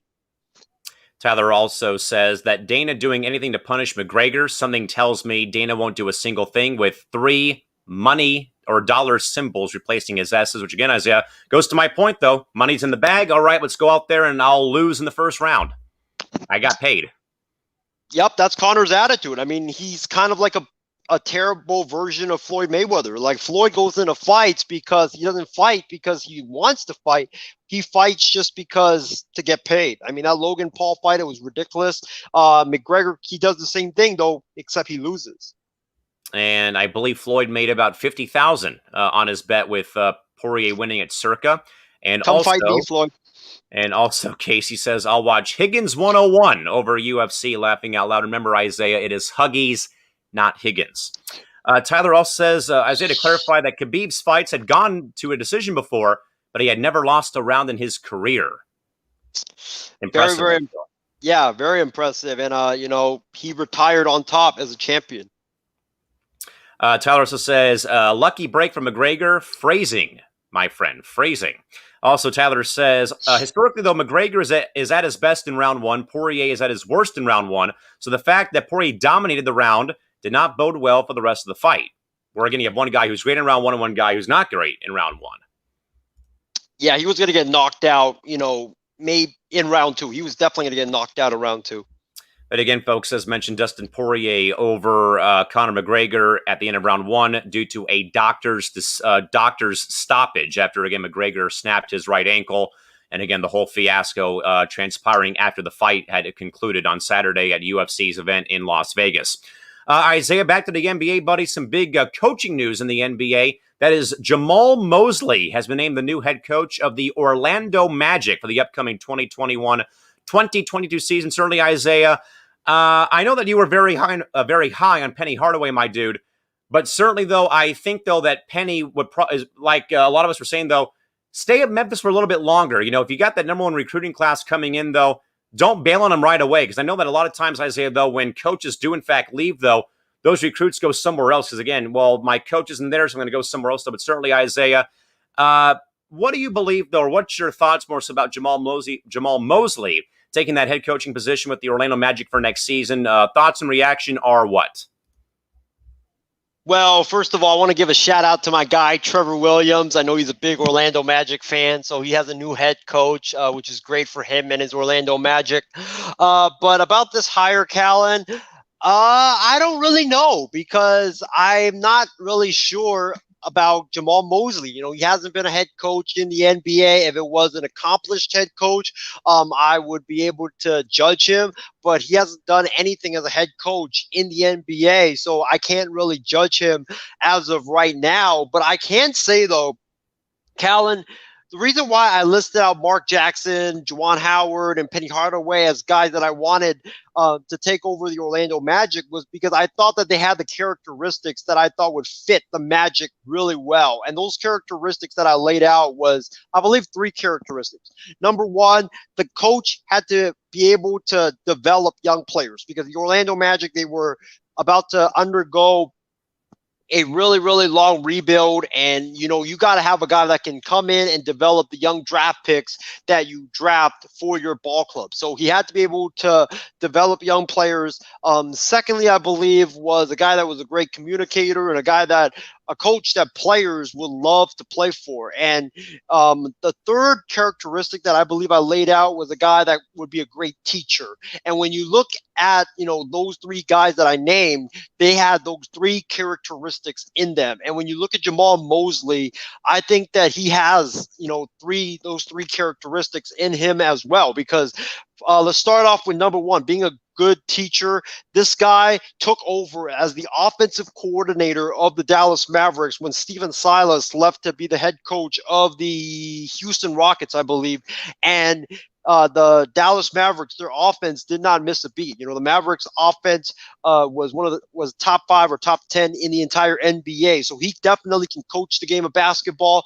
He's an astute basketball mind. He's got a great offensive repertoire, a great offensive mind. So he can definitely teach offense and improve that Orlando Magic offense. And then you go to number 2, this guy had to be a great communicator and a coach that players would definitely love to play for. Luka Doncic was clamoring hard for Mark Cuban and the Dallas Mavericks organization to hire Jamal Mosley. He had a very great connection with Jamal Mosley. He really wanted Mosley to be the next head coach of the Dallas Mavericks. And it just shows you that players love playing for Jamal Mosley in Dallas. And he's a great communicator. And last but not least, I said that this guy had to be able to develop young players. Look at Luka Doncic. I know he was already kind of developed, but, he still developed Luka Doncic into the star that he was today. I know Rick Carlisle had a big hand as well, but Jamal Mosley was the guy that was kind of the mentor to Luka Doncic while he was in Dallas. Also, you look at Dwight Powell, Tim Hardaway Jr., other guys, all the Mavericks that have blossomed from young players to good role players that they are right now, and they have developed really well under the tutelage of Jamal Mosley while he was in Dallas. So I think that this guy exemplifies the 3 qualities that I really wanted in the Magic Knicks head coach. And I think he will do well in Orlando. But my only question mark is how he's going to do moving up one chair, because you looked at guys like Lloyd Pierce, former coach of the Atlanta Hawks, who was a good assistant coach. He had all the qualities to be a good head coach, but it didn't work out well when he moved over to the big chair. So that's my only question regarding this hire of Jamal Mosley. Isaiah, I share your sentiments as well. Looking over some stats as well, Isaiah, is that in the last 5 years, Isaiah, the Magic have not qualified for the playoffs 3 times out of the last 5 years. 16-17, they went 29-53. 17-18, they went 25-57. Then they got into the playoffs back-to-back years. 18-19, they went 42-40 and won the division championship that year. Lost the 4 games to 1 to Toronto. 19-20 in the pandemic-shortened 73-game season, they were 33-40. Were in second place that were knocked out by the Bucks, though, in round 1. And then last season, Isaiah, in 72 games, they went 21-51 and were dead last in the Southeast Division.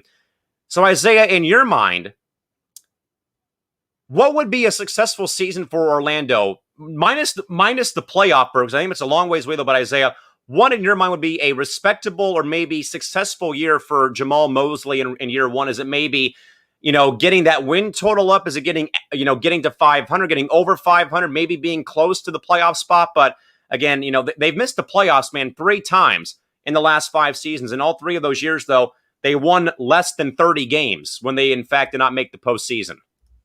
Callan, how many wins did the Magic have this past year?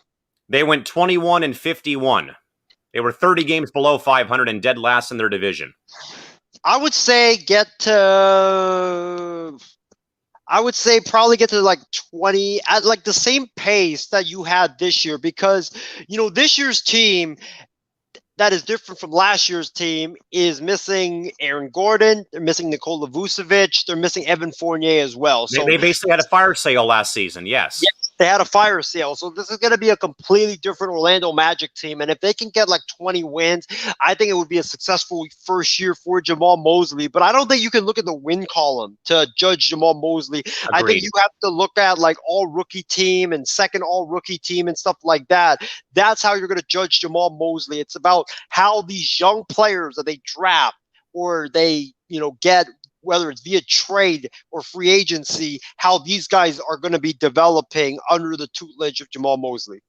I think for Orlando to have a respectable season, they've got to win 30 games. So I think if they win 30 games, they may have a shot because of how bad the bottom part of the Eastern Conference is. You could sneak in like they did in 2019-2020 when they won 33 games and they got in. They lost to Milwaukee. But again, Isaiah, with how depleted That Eastern Conference has been, though, minus Milwaukee and minus Miami and, teams that, have been up there, the Sixers and the Nets, those four teams.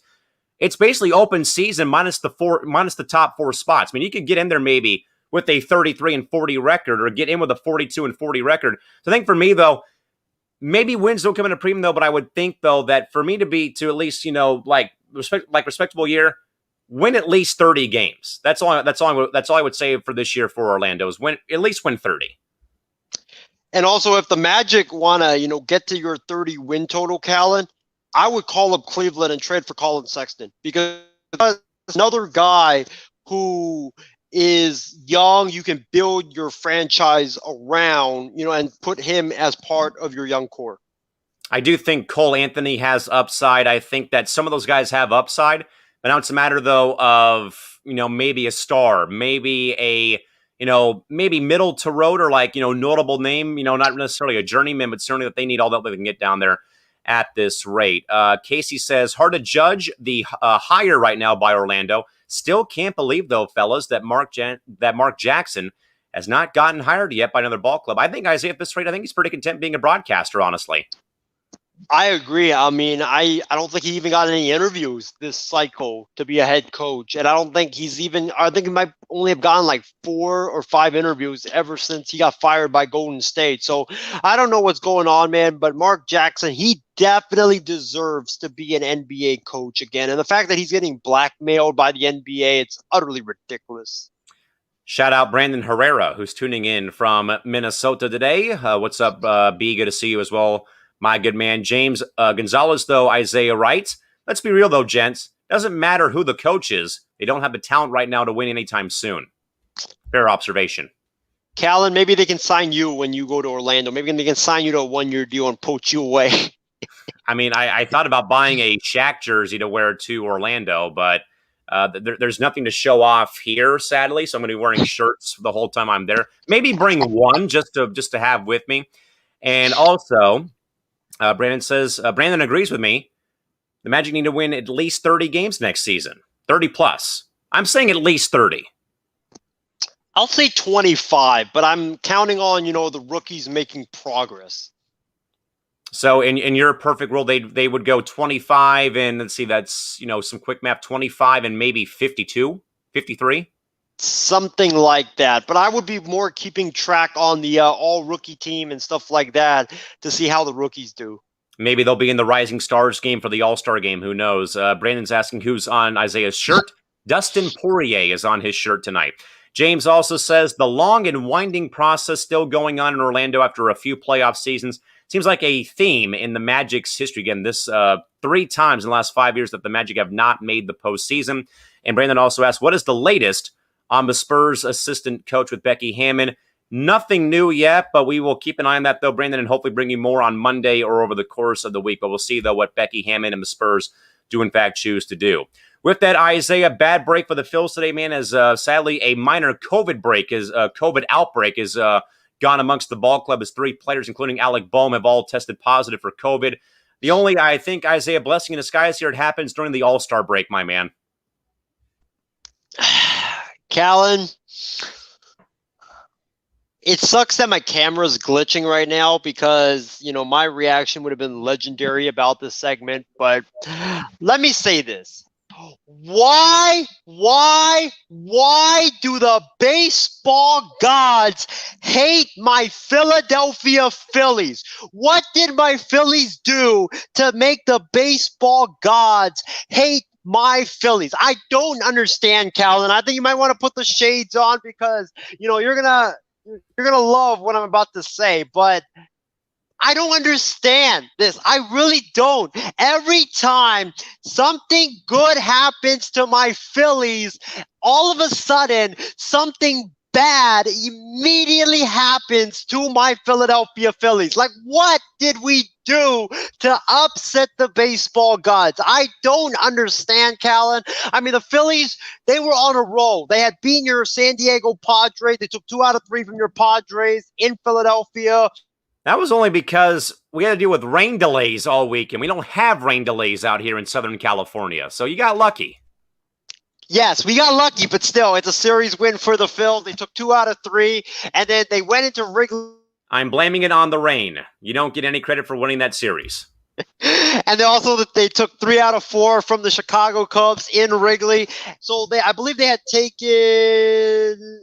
Trying to do the math here.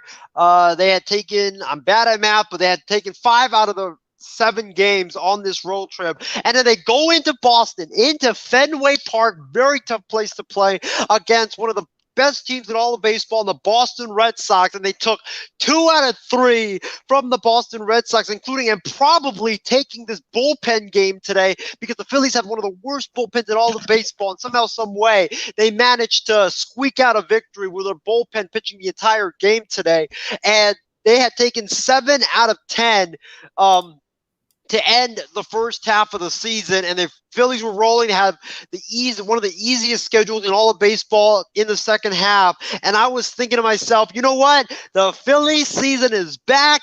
The Phillies season has been revived. They're going to steal the NL East because Acuna's hurt from the Braves. The Mets, Nationals, they've been inconsistent all year long. The Marlins are a mess. The Phillies are going to win this division, and then hours after the Phillies beat the Red Sox, and I'm out here celebrating the Phillies win and, gloating to Callan about how the Phillies season has been revived. This news comes down. Alec Bohm tests positive for COVID-19. We don't know how long he's going to be out. He could be out. He's going to be out a minimum of 10 days, so that's going to be until after the All-Star break, a couple of games after as well, and he probably could miss, couple of weeks after the All-Star break. That's a huge blow because, like I said, Alec Bohm was getting red hot. He was a guy that, I thought could be the future face of baseball, but that's a different story for a different day. But that's a big blow not having him in the starting lineup. And then you have Aaron Nola, one of the aces of the Phillies. He's on COVID protocol. Who knows if he's tested positive for COVID-19. He could miss, a couple of weeks after the All-Star break. And then Connor Brogdon, Bailey Falter, who got placed on the COVID protocol as well. Who knows if they have tested positive for the coronavirus. Those 2 guys were 2 of the best arms in that Phillies bullpen, which is already very weak. And now you take out 2 of the best arms in the Phillies bullpen. This is a huge blow for the Philadelphia Phillies, Callan, and it's a bad break for this team because I thought they were going to go on a roll as we start the second half and continue what they did, ending the first half on a very, very high note. Why do the baseball gods hate my Phillies, Callan? I don't know. It's like the Phillies have a black cloud over Citizens Bank Park in Philadelphia.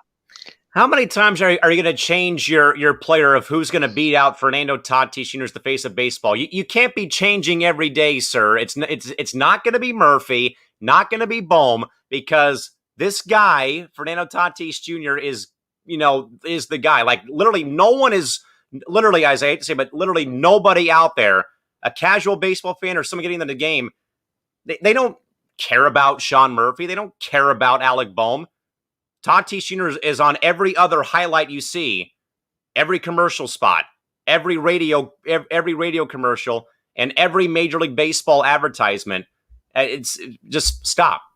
Surrender. It's over. It's not happening anytime soon. Plenty of thoughts, though, at this rate. Brandon says, OMG. Isaiah on a rant for one of his 30-plus teams he claims to be a fan of. Tyler, thank you. Rain delays. Never heard of them. Fans of the Angels, Padres, and Dodgers, you quit shaking your head, sir, because you root for Oakland, and you get rain up there every other week, basically. And Philadelphia only won because we had to deal with rain delays that entire road trip, so you keep your trap shut. Speaking of injuries, sadly, but first and foremost, Casey King first says he says that my Dodgers need another starter and another reliever. Can't be having bullpen games every other day. Don't like bullpen games. They have had way too many in the first half. Speaking of bullpen days, the San Diego Padres and their amazingly great first half of the season comes to an end as they win 50-plus games for the first time since 1998. I feel like I've said that plenty of times in my life since 1998 with the Padres. But sadly, though, folks, that the starting rotation has sadly been bitten by the injury bug in a huge way. Yu Darvish earlier on Sunday placed on the IL. There was some dealing with some left hip inflammation. Blake Snell dealing with a stomach issue.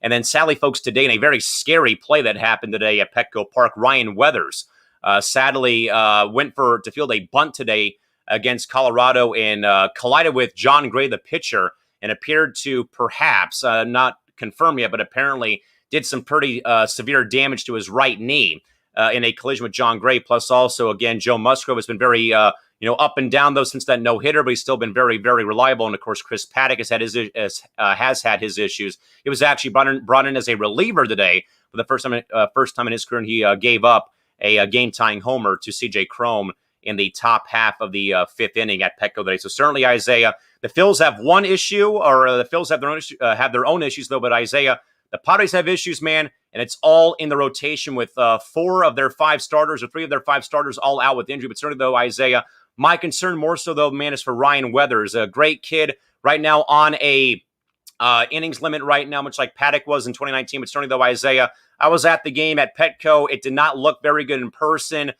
Thankfully, no replays were shown, though, but it looked like it was a very freak-like knee-on-knee collision, though, but with how Ryan had planted his leg, though, it looked like it was in a very vulnerable spot, though, and I certainly hope it's not a torn ACL, though, but my gut tells me it probably is, though. But certainly, Isaiah, your thoughts more so as this Padres rotation, who, for the most part, it looked great, though, man, but again, though, those injuries, though, coming, but again, though, at the same time, though, maybe at a good time with the All-Star break coming up and upon us right now.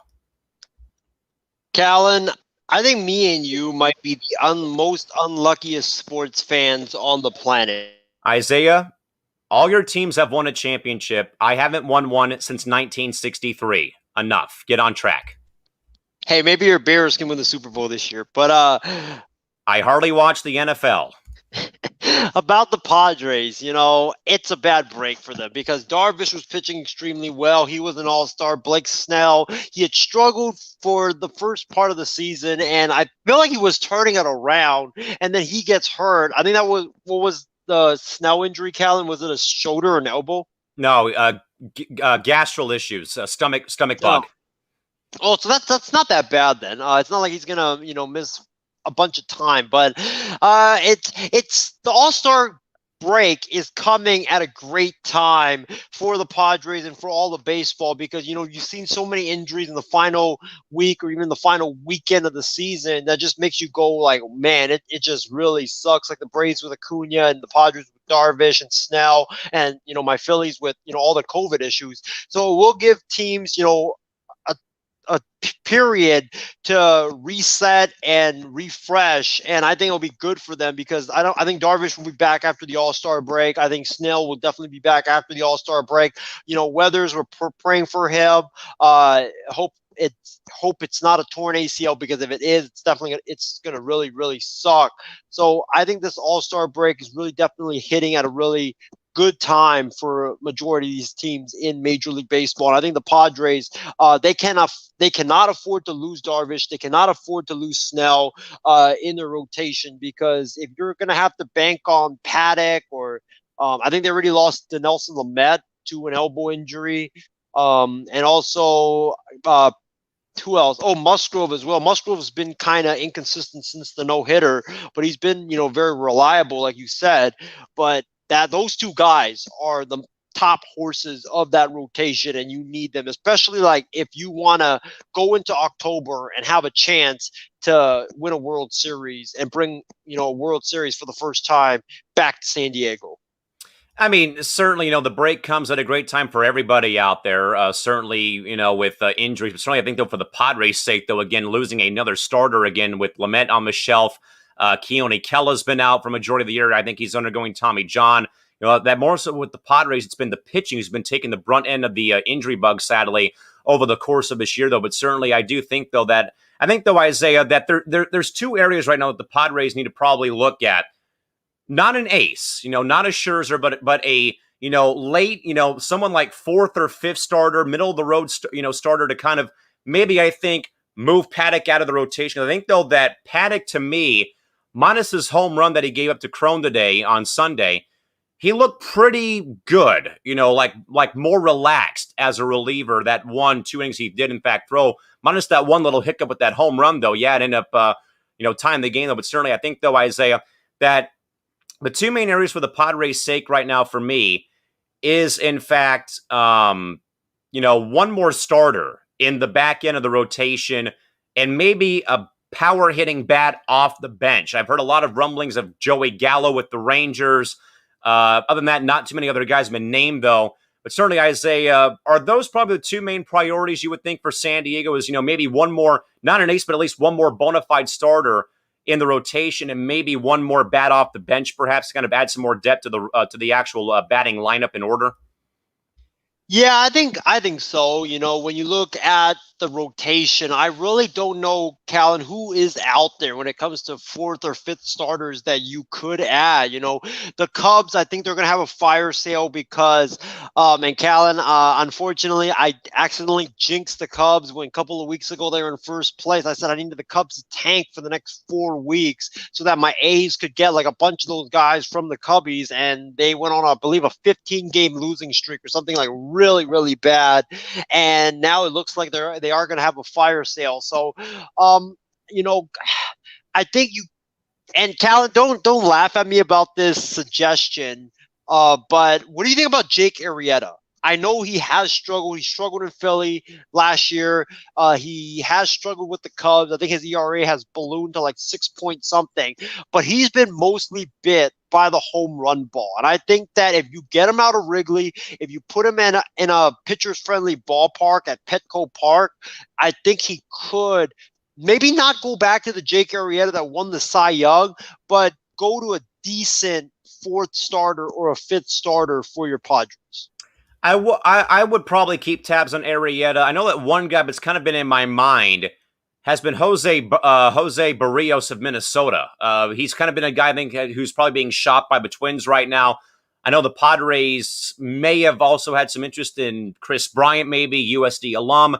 Again, but I think that Bryant will be on the market. Baez will be on the market from Chicago. Maybe Hayward, maybe Rizzo, who knows? And then they may, in fact, break up that entire 2016 core, though I would hate to see that, though, again, with how those guys have been, so well received in Chicago on the north side, certainly. But I think that maybe Jose Barrios, maybe Arrieta, maybe someone else out there, maybe a John Gray, who in fact threw for the Rockies on Sunday against the Padres. Know that the Rockies, have their questions of Trevor Story and Charlie Blackmon and guys like that. So I mean, we'll see what happens. What happens with that, but certainly. We will, in fact, keep tabs on that, though. Plenty of thoughts so at this rate. First, Casey's asking me, Callan, do you believe that announcers will begin to travel in the second half of the season? I see Milwaukee, the White Sox, the Reds, and Pirates are, in fact, traveling. It's ridiculous that they cannot travel. Judging from what I have seen from Jesse Agler, the Padres radio voice on KWFN 97.3, The Fan here in San Diego, he's still holding out hope that it can be this season. I would probably think next year is probably more logical for that.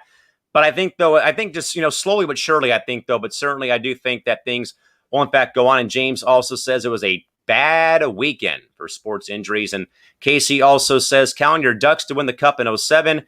I agree, but Casey, I'm talking about San Diego. I'm like Isaiah, I have a bunch of teams across the board in a variety of sports, but I'm talking, San Diego for a team I don't work for, essentially. And, the Padres are that one team that I have left. And Casey says he hopes that the Dodgers can get Kyle Hendricks from the Cubs. He might be the only guy, Isaiah, who's probably off limits from the Cubs in my mind. I think everybody on the Cubs is definitely on the board because when you look at, and Callan, I've read you the list of free agents from the Cubs after this season. It's Baez, Rizzo, Bryant, I believe Kimbrough, Arrieta, basically their entire team, their entire core. I think Wilson Contreras is also a free agent after this season. So the Cubs, they have to do a fire sale, and especially where they are right now after undergoing a 15-game losing streak. I think they're fourth in the NL Central. You got to get stuff back right now for the remainders of your core. So it's going to be sad for them to see them go, but they got to do it because they can't be like the Giants. Remember when Madison Bumgarner and all these other guys, they were about to be free agents. They went on this run and then foolishly did not trade them and then let Bumgarner walk to the Arizona Diamondbacks and got nothing in return. So they got to replenish that farm system. Sadly, Isaiah, I think that kind of falls a little bit on the Cubs front office. I mean, Theo Epstein leaves and Jed Hoyer takes over. Man, talk about a free fall for the Cubs, right? Yeah, definitely, man. And I also wanted to, respond to your point, Callan, about how your teams in San Diego have not won a championship. This is exactly why last year or last winter, when the 49ers were deliberating about moving to either San Diego or Arizona, I said they should move to San Diego. So not only do you and me get to root for the same football team, but, if the 49ers won the Super Bowl, you could technically claim that the San Diego 49ers won it, and we would have been able to share a Lombardi trophy. Sadly, I don't think the stadium was. I think it was still there, but I think it wasn't like doable. Sadly, for some reason, but maybe I still try to block out the '94 Super Bowl still, just because it was in San Diego, and I admire and still love Junior Seau to this day. With that, Isaiah, one other big baseball story. No, we're well past the midnight hour here on this now Monday morning. But Isaiah, some reports, though, circulating courtesy of our good man, Loro Antonio. Baseball is considering bringing back 9-inning doubleheaders in 2022. Of course, we know that, I say that we are right now at a major crossroads right now with baseball with a potential lockout next season. But certainly, Isaiah, with this news coming out, though, does this change your thought about a lockout? For me, cool that we're going to be playing 9-inning doubleheaders again, but at the same time, what have you done for me lately, Mr. Manfred? I don't really care about like either 7-inning doubleheaders or 9-inning doubleheaders. I just hate the rule of, the runner starts at second base to start that the Extra innings. Extra inning. Like I hate that rule. I really don't believe. Like I'm one of those old school fans that believe that you have to earn your points. You have to earn your runs. And I'm one of those old school baseball fans that love, the game kind of dragging on because, especially because I work there for the A, so it gives me a bigger paycheck. But besides that, I just think teams should earn their runs, and I don't think they should be given an extra, a freebie to start out in the extra innings because, like you've seen, Callan, a lot of the times when the guy starts at second base, they most definitely is able to go back to or to go home.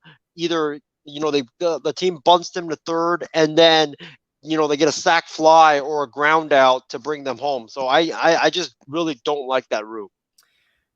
Isaiah, my thought process on this, and I've been a very big believer in this, and I know that baseball, they've had their issues. There could be a lockout next season, but Isaiah, like I have said though, man, since 2020, is that and I've been thinking about this in my head though for majority of last year into this year in this baseball season. Is what I think though is bound to happen, and I don't know if this is going to go well with with maybe you or other baseball fans, but certainly though, I think Isaiah, that like I've said though, man, if baseball is still hungry for your money, the Padre hashtag this year is hungry for more, but I think if baseball is hungry for more money, I think that baseball is going to revert back to a 1990s era schedule of where you play a doubleheader every month, essentially, just to get rid or get more people to come to ball games because, James even said it though a while back on the Sports Lounge, that baseball has found a way to reinvent itself and re-innovate the game. And Isaiah, I talked to my parents about the good old days every damn day, basically. They were at Tony Gwynn's 2000th hit game at Qualcomm or at Jack Murphy Stadium. That wasn't game 2 a doubleheader, buddy. That began at 8:45 in the evening. They played game 1 at 5 o'clock. They played game 2 at 8:45 that night. And I remember as a kid, going to games at Qualcomm on a Sunday, you get 2 games, or a Saturday, you get 2 games. And then I think, though, that I only think about this because in August, when I get back from Florida, the Padres play my American League franchise up in Anaheim, California, the Angels, in a 2-game series. Friday, Saturday, off day, Sunday. That right there took me back to being, 23 years younger in 98, Isaiah, when the Padres would play, for example, Philadelphia, Pittsburgh, Milwaukee, Montreal, teams that would have bad weather in April or May, and they would play, 1 game on Friday and then play a doubleheader on Saturday, or they would play Friday, Saturday single games and then play 2 games on Sunday, or the very, rare Friday, Saturday, Sunday, Monday 4-game series. So Isaiah, do you believe though that maybe that if baseball with this, report coming out that they're going to go back to regular 9-inning doubleheaders, could baseball perhaps in your mind, Isaiah, perhaps tweak the schedule to allow teams to play doubleheaders? And I've been a firm believer in this as well, Isaiah, especially in April and in May, even as we saw though with the Padres in Cincinnati and in Philadelphia. If the weather gets out of control, man, I think you just have to say, you know what? If we can't get in the game, just play a doubleheader. I think that's what I think, Isaiah.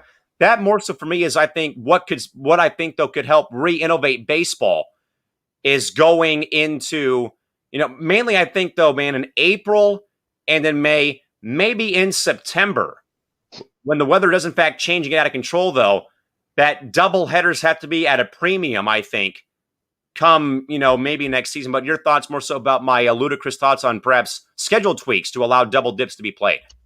Well, first of all, Callan, we here in the Bay Area and also fans of East Coast teams, we love rain delays because they alter results of games. What exactly is a rain delay? I live in San Diego and we don't deal with them every day. So can you catch me up to speed about what a rain delay is, please? Yeah, it's when the rain is falling and you can't start a ball game. But about the tweaks of the schedule, I could see it. I really could, but I don't know if the players would agree to it, honestly, because they would be very taxing on their body. Right. Yeah, it would be very taxing on their body having to play, let's say a doubleheader starts at 1 and then the game lasts God forbid 4 hours, and then you're playing an hour later at 6 or 7, and then that game lasts 3 or 4 hours. So that's an 8-9 hour day on the baseball field. So I just don't think the players would agree to it because I think it would be too taxing on their bodies. And it would be taxing for the bullpens too. College kids do it every weekend. What's the big deal?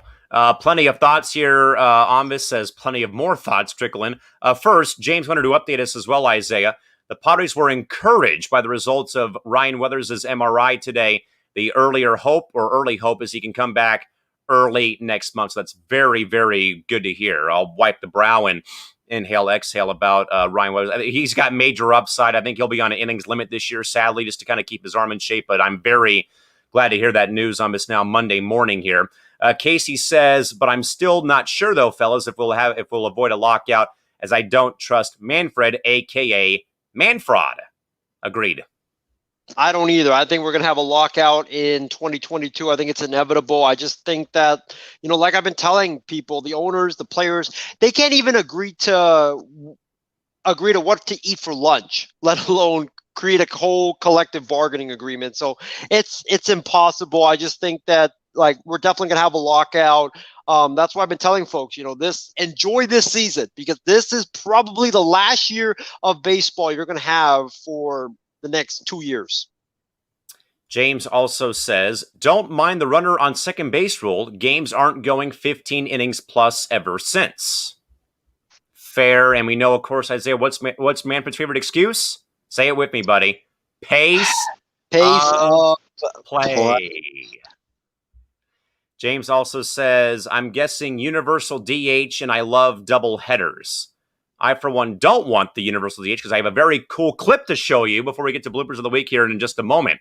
Casey also says double headers need to start at 1 o'clock and 7 o'clock. James, to his point earlier, ain't no way that players will agree to it, though, because of the taxing in the bodies. James says, though, and he's got a great point, though, Isaiah, all opening week games must be in better weather cities, West Coast or retractable roof ballparks. I concur. Yes, I agree. But, here in Oakland, we don't get rain as well. So it's cold, but it doesn't really affect the game. But, yeah, I agree. Remember the Tigers played in snow, Callan. Literally in flurries against the Royals, I believe, to start the year. Tyler Work also says, what is rain, Southern Californians? James also says, it never rains in Southern California. James also says, I wouldn't mind 7-inning doubleheaders. Now, if they do 7-inning doubleheaders, I'm totally fine with that as well. I would be fine with the 7-inning doubleheaders with no runner at second to start the extra innings. I think that would be better for the sport, and it would speed. I feel like it would speed the game faster and make the new school baseball fans and also the old school baseball fans happy as well. I definitely agree. But again, folks, see what happens. But once more, everybody, again, Major League Baseball, perhaps considering bringing back 9-inning doubleheaders, effective for the potential 2022 season. With that, folks, it is not Saturday. It is now Monday morning at the time of this podcast. But I do, folks, want to share probably the greatest clip of all time. Before we get to our bloopers of the week, though, this magical moment coming courtesy of my hometown Padres on Thursday against Washington. Enjoy. Camarena to deep right field. Camarena plays it. San Diego. Are you kidding me? The Padres pitcher that just brought up from El Paso, the San Diego kid. It's a grand slam. That's unbelievable. Oh my gosh.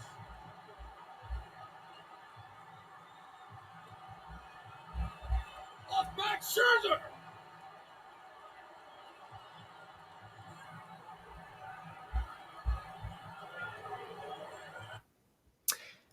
That, folks, was Padres relief pitcher and San Diego native Daniel Camarena becoming the first relief pitcher since 1898 to hit a grand slam for his first major league hit. And Isaiah, it's such a cool story, though, because Daniel has been, to hell and back basically in his baseball career, man. And it's a very great story, though. He went to the Yankees. He was drafted to New York at a Cathedral Catholic high school here in San Diego. And Daniel would literally get called up to the big club, but never pitch. He'd be called up to fill a roster spot and sent back to AAA. And he was out of baseball for a bit, came back here. He worked out at my dad's rec center when he was still working for the city here. And so my dad got to know Daniel a little bit when he was working with one of my former teammates, Ian Clark, who's now in the Rockies organization in AAA Albuquerque. And Daniel had got signed to a contract. And we saw him make his major league debut against the Reds about 2 or 3 weeks ago when they played Cincinnati here Father's Day weekend. And I was actually working the high school showcase that day, and my phone notified me that he had hit a grand slam. I was like, what on earth just happened? And above all as well, Isaiah, this wasn't no cheap home run. This was, deep to right field, well over the wall, 416 feet, and it's off Max Scherzer on a fastball at his ankles. And you saw the reaction, folks, by the way, of his brother, Louis. Daniel's father sadly passed away a couple years ago, and it was a great moment for his family, and certainly, Isaiah, a moment, though, that helped spark the Padres' third ever comeback in club history from them being down 8-0 in a ball game, too. First off, that was the final pitch that Max Scherzer threw in a Nationals uniform in the National League as well, because come after the All-Star break, he will be rocking. Talk about the home run. He's not going to Oakland. Talk about another slam for Slam Diego, please. But about the grand slam by Daniel. We're just going to call him Daniel because I can't pronounce his last name. Camarena. Daniel Camarena. There we go. I didn't want to butcher it live on air and make myself look like a total fool. But it was impressive. It was, that pitch was so far out of the zone that I think the only person that could have gotten that and hit a home run or a grand slam was Pablo Sandoval, because he was one of the best low ball hitters I've ever seen in my life watching professional baseball. So that was very, very impressive. And for him to be a pitcher and to do that and to hit the ball when it's that low for a grand slam, really, really impressive stuff. And Isaiah, this is why I don't want a universal DH in Major League Baseball, because you'll never see that moment ever again with a universal DH, my friend. I don't want it too, because when the A's go to play the National League, we get a free out in the pitcher, unfortunately. James Gonzalez writes in unbelievable, and Tyler has a better one than Pablo Sandoval. That pitch was so far below the zone. Vlad Guerrero Sr., one of the other great low ball hitters of all time, would have swung at that. And I think he'd be proud, though, of Daniel dropping the head there. And certainly a great moment. And again, I had to laugh, though, before we get to Bloopers of the Week here, I had to laugh, though. I was listening to talk radio here in San Diego. Someone said that the Padres just have to go on and get every single local kid and put him on the roster, because we've had Joe Musgrove, former teammate of mine, Grossmont High School in San Diego throw the first no-hitter in club history.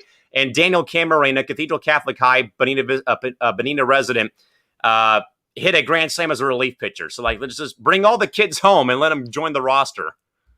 Definitely. I was going to mention that before I got sidetracked with my Max Scherzer rant. But, yeah, definitely bring all the kids home that used to play in San Diego. Put Chris Bryant in a Cubs uniform right now, and he will hit, like, at least 50 bombs. Casey agrees, no DH. And James says, Cole Hamels, San Diego native, is a free agent. I think the Padres will have interest in him as well. We'll see how things go at this rate. Of course, Cole, RB High School, played against my brother when he was in high school. But of course, folks, it is now time, finally, for the bloopers of the week as we approach the 1 o'clock hour on this lengthy night shift that after we've been away for a few days here at this point in time. But with that, a couple of bloopers here to end the start the week on a high note. First up, so close, yet so far.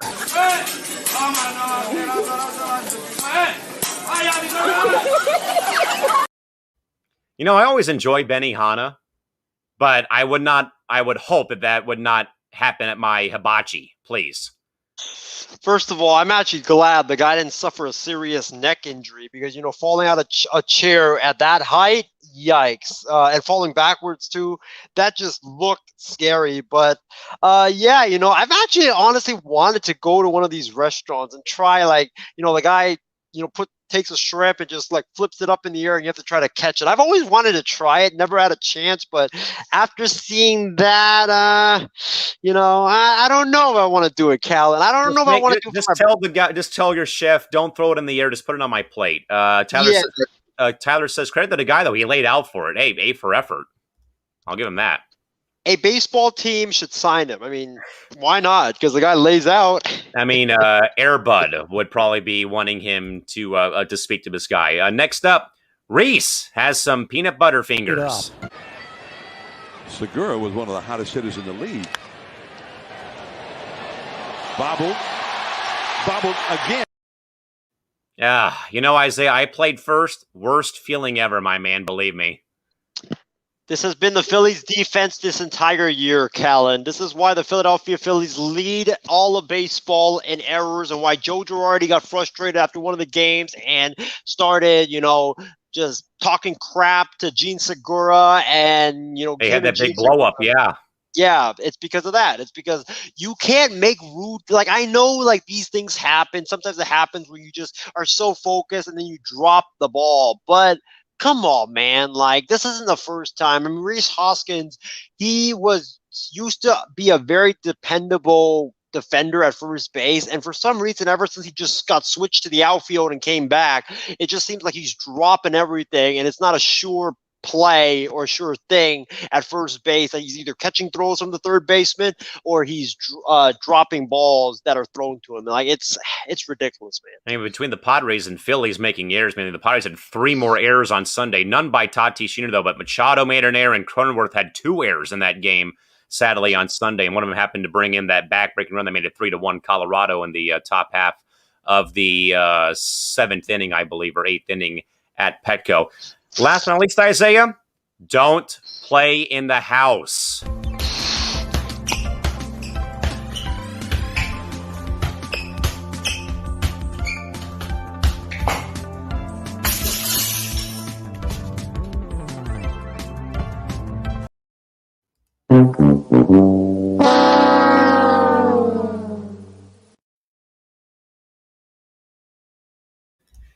Isaiah, what's the one golden rule you are always told?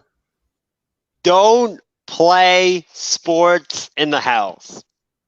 How many times have you broken something when you were growing up playing in the playing something in the house you weren't supposed to be? Not even growing up. I mean, I did something stupid when I was 22 years old, just like couple months ago when I was playing around trying to imitate a player for the A's or a player in baseball, and I had my computer literally like right here. I was over there standing and I was trying to film myself, and I don't know if you remember this, Callan, but I swung and it smashed one of my computers or one of my laptops. Yeah, I think I broke Sheesh, I think I broke a couple of. I broke some like vase playing wiffle ball in the house. I was playing with I was playing with a Nerf ball though, but I just happened to hit it, hard enough to make it wobble and fall over and shatter. So I actually even broke a bedroom window actually when I was younger too, playing in the backyard. Fouled the pitch off, and it was a baseball. I was like 5 or 6 at the time, sadly, but shattered my bedroom window. So there was a nice little hole right there. So we had to bring the glass company out and put the new window in. So certainly I know you're at fault there with that in mind. But now, folks, we'll now transition and wrap things up finally at close to 12:30 in the morning on a Monday and go into our final thoughts.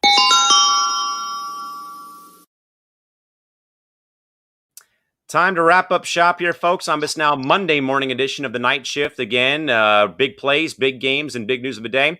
But Isaiah, before we get to final thoughts, though, man, I am, though, still sitting on that trivia question, though, from earlier on Sunday. Can you tell me, sir, why is the convenience store 7-Eleven called 7-Eleven?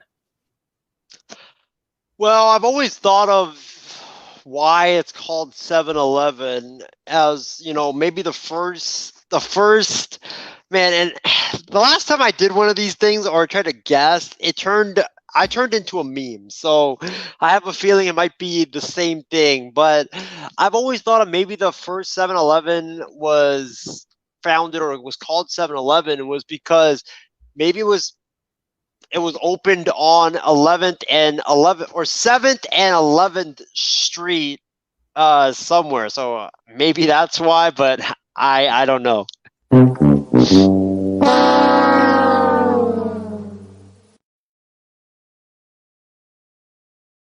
We have a winner. It is not Isaiah, James Gonzalez, because they were open from 7 a.m. to 11 p.m. at night before they became a 24-hour store. Callan, I'm just kind of glad that you weren't going to hear what I had to, or my second guess was, and that was, I thought it was opened by a 7th and 11th grader. No, it was, the reason being is because the store hours were 7 a.m. to 11 p.m., and now majority of your 7-Elevens are 24 hours. With that, Isaiah, now over to you for your final thoughts. At long last. Yes, it's been a long program, man. Callan, imagine if we had, gone with what I wanted earlier and delayed this program to a 10:30 start. I mean, we would still be probably wrapping up the Phillies thing and about to get onto the Padres thing. And it would have taken us until like 1 or 1:30. So thank goodness we didn't start at 10:30. But here's Matt. There's you there. That's going to be me very, very shortly. My final thoughts. But actually, before I get into my final thoughts, I want to thank Tyler, James Gonzalez, Casey King, who else? Christy Wilson, Brandon Herrera, Big B. What's going on? I think we had and Edward Lee as well for tuning in to tonight's program, and also whomever at the MI6 Sports Network that was behind the scenes. Really appreciate you guys for tuning in. We're so thankful and so glad that you guys always stay up late, especially at 12:30 a.m. Pacific, probably like 2:30 a.m. Central Time and 3 a.m. if whoever that's living on the East Coast tuning in to our show. We really appreciate you guys. I'm not doing any programming while I'm in Florida because of that reason right there. Yeah. But, thank you so much for all of you guys for tuning in. But my final thoughts is, looking forward to a great Suns Bucks rest of the NBA Finals. I want to give a shout out to my guy, Dustin Poirier, who I have on my GOAT shirt. Big B, I know you commented or someone commented saying they wanted to get this shirt. Maybe, Callan, we could discuss partnering up with Dustin Poirier and his team, and we can, put out some Dustin Poirier GOAT shirts for the fans out there and like split the profits with them. But who knows? But it's another great, marketing idea, but we'll discuss that shortly. But yeah, I want to give a shout out to him for winning me some money and making me a rich man, and also looking forward to this upcoming week of programming because we've got some great guests upcoming, some great potential guests that we aren't ready to announce yet that we have on the docket, and it's going to be a great week of Wild Sports Talk, and also looking forward to my guy Matt Olson, who's going to win the home run derby tomorrow night, or tonight actually. Yeah, technically tonight on this Monday, but again, folks, a major thank you. I know we kind of have gone long here on the night shift, but again, we've been away. Again, I've been kind of getting back into the flow of things for work, and again, with vacay coming up in about roughly 2 to 3 weeks here, very, very shortly. Again, thank you all so much for joining us here. Now, again, folks, we have a great week of coverage coming up here for you folks. Coming up starting later today on this Monday with WST with myself, Isaiah, and our go-to guy, Sammy Sharp. The Sports Lounge is back on Tuesday. Later on in the evening, though, once the All-Star game is actually over for baseball, we'll again be talking all the big things in sports on Tuesday. Of course, Wednesday, Ryan and Sam back on here with Fan Response. Thursday, up in the air right now because I believe on Friday right now, Isaiah, at least in that time frame, I believe we do, in fact, have that guest that we are keeping anonymous right now coming very shortly. And also, by the way, Trevor, I forgot to mention, Trevor is in fact back, though, too, on Tuesday afternoon with 6 for 6 as well at 3:45 Pacific time. Well, Callan, I don't think we need to keep this guest upcoming. We have anonymous because we kind of announced him on like a previous show, I think last week. So Chris Fedor from Cleveland.com, who is the Cavs beat writer, he has sources inside the Cavs building. He will be coming on with us, and we will be talking about his career working in sports media, as well as talking about, is Colin Sexton going to be getting traded? There's been reports that he is very available, so we'll discuss that with him, as well as what the Cavs might do with the number 3 pick. Who knows? Maybe Chris will spill it live on the air, and we'll have a breaking news about who the Cavs are leaning towards taking with the number 3 pick, and more regarding the Cleveland Cavaliers. I believe that show is Friday. I think it is on Friday. We are trying to get a confirmation from Chris right now. So once we get that, we will share that to you or share that with you guys. And Isaiah, the one event, though, that are 2 events, 1 event, 2 events, I'm excited to also announce here. We are bringing it back, folks, by popular or unpopular demand. Isaiah, the network NBA Draft Show is making its triumphant return July 29th, much like we did last year, again, doing the whole first round. So, Isaiah, I hope you're ready for more utter lunacy like we had last year, my man. Hey, man, the NFL draft that we had in April or May, that was already like a lunacy program. I mean, it was crazy. But, yeah, that NBA draft, don't worry, Callan, I won't storm off the set because there's not really a player that I really want the Golden State Warriors to draft right now. And I made a bet with my coworkers. So I don't think I will be storming off the set on that program. But it's going to be, a great program, and it's going to be a laborious day for us. Man, I'm already, butchering words. But, Isaiah, one more thing, though, about July 29th, my man.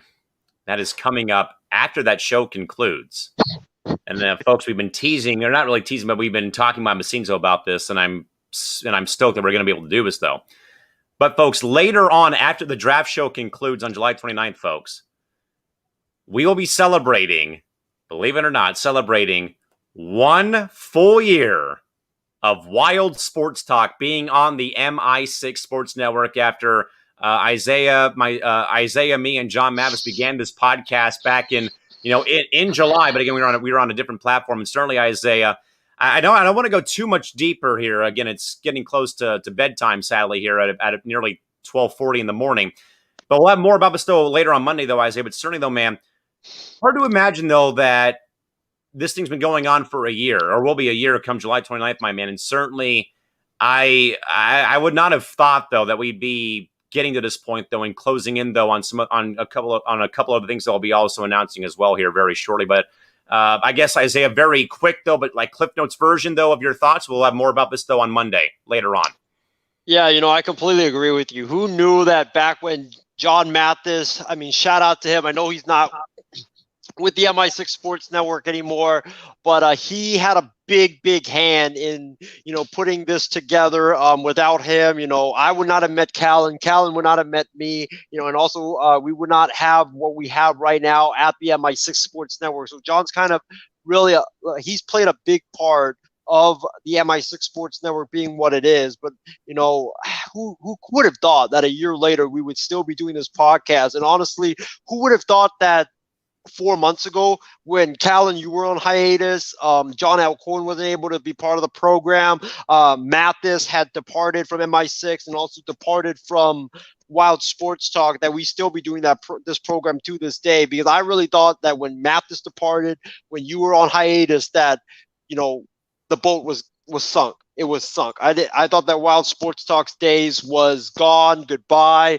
But shout out to Sammy. When I asked him to do it, it was a great first program. And I did not know if he was going to be able to commit to the schedule that we've had, because we're doing programs every or 2 days a week, and that's a big commitment for a lot of people. And shout out to him. He's made the commitment, and it's been a really good show, and we haven't really missed a beat ever since but a lot of people have departed. And certainly, folks, we wish John, and we have wished all the best ever since, and I've told him plenty of times though, and I've told John Alcormis though too, as in my time being in the industry, is you have to do what's best for you and things like that. So we certainly still talk to John, still love him to death, believe me, and things like that. And again, we're wishing everyone all the best and stuff like that. But also, Isaiah, two more things real quick, though. Of course, though, man, much like, WST success, though, who would have thought, though, man, that, when this whole thing began in March of last year, though, that you'd be sitting 2,500 views away from 100,000 total and just over, 400 plus away from 5,000 via Anchor. I don't have any words, man. I'm a guy that's really that loves to, talk and loves to, share my opinions, but I honestly don't have any words. This might be the first time ever that I'm speechless. That's how remarkable of an achievement this is. And, probably when we get to that feat, when we get to that milestone, Callan, I might cry on the air that day. I really would. I might honestly do that. And honestly, for how trying 2020 was for everybody, and obviously with Isaiah and myself working in the industry, whether it's in the the guest services side of it or the media side of things, and not being able to be with fans or see fans or be with coworkers or miss out on a whole year.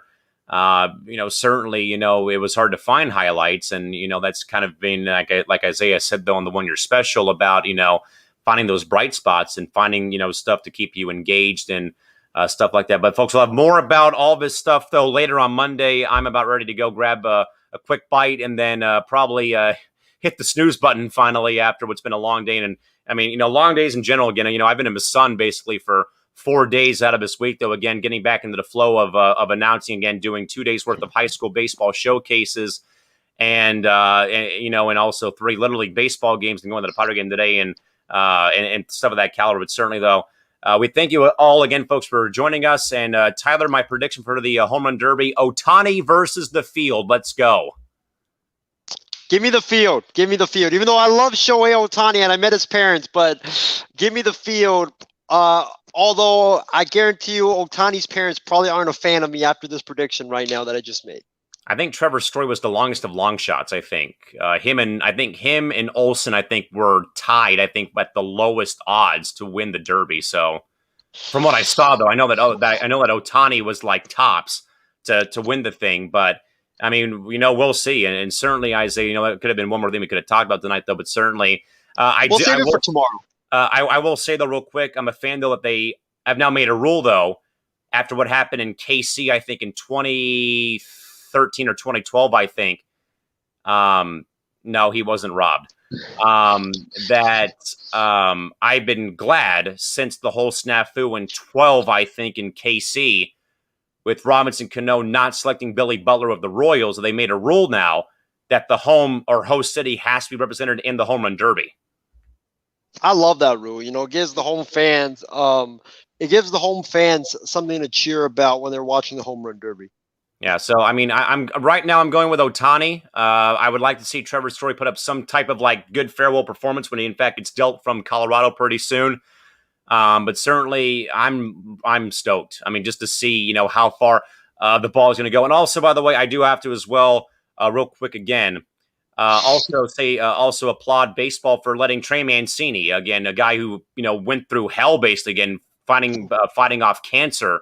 And he got an invite to the home run derby, too. So props to Major League Baseball. But with that, folks, we'll save all this for Monday. We'll have a full recap of the entire derby. I know that Isaiah wanted to boycott the entire All-Star week because of 1A being there and the Padres sending their most number of guys since, oh, gee whiz, 1998, sending 5 players, much like they did in 98. So, again, it's all about 98 for the Padres, as it has been for a long time. With that, folks, for Isaiah Leung and the entire cast and crew here of the MI6 Sports Network, yours truly, Callan McClurg, bidding you a very well good night and or good morning, wherever you folks may be still tuning in from or listening from here at 12:44 a.m. Pacific Daylight Time on a Monday, July 12th, 2021. One last comment before we, in fact, sign up for the night. Casey King saying, good show. Well, we'll do this all over again, folks, on Monday. Either during the Derby or perhaps afterwards. We'll figure it out, though, later time and date, folks. But again, we'll see you back here in roughly 12 hours. No, not 12 hours. Less than 24 hours. I know that for a fact. With that, folks, Yeah, tired. We're too tired to do the math at this point. That's Isaiah. This is Callan. Good night and bye-bye.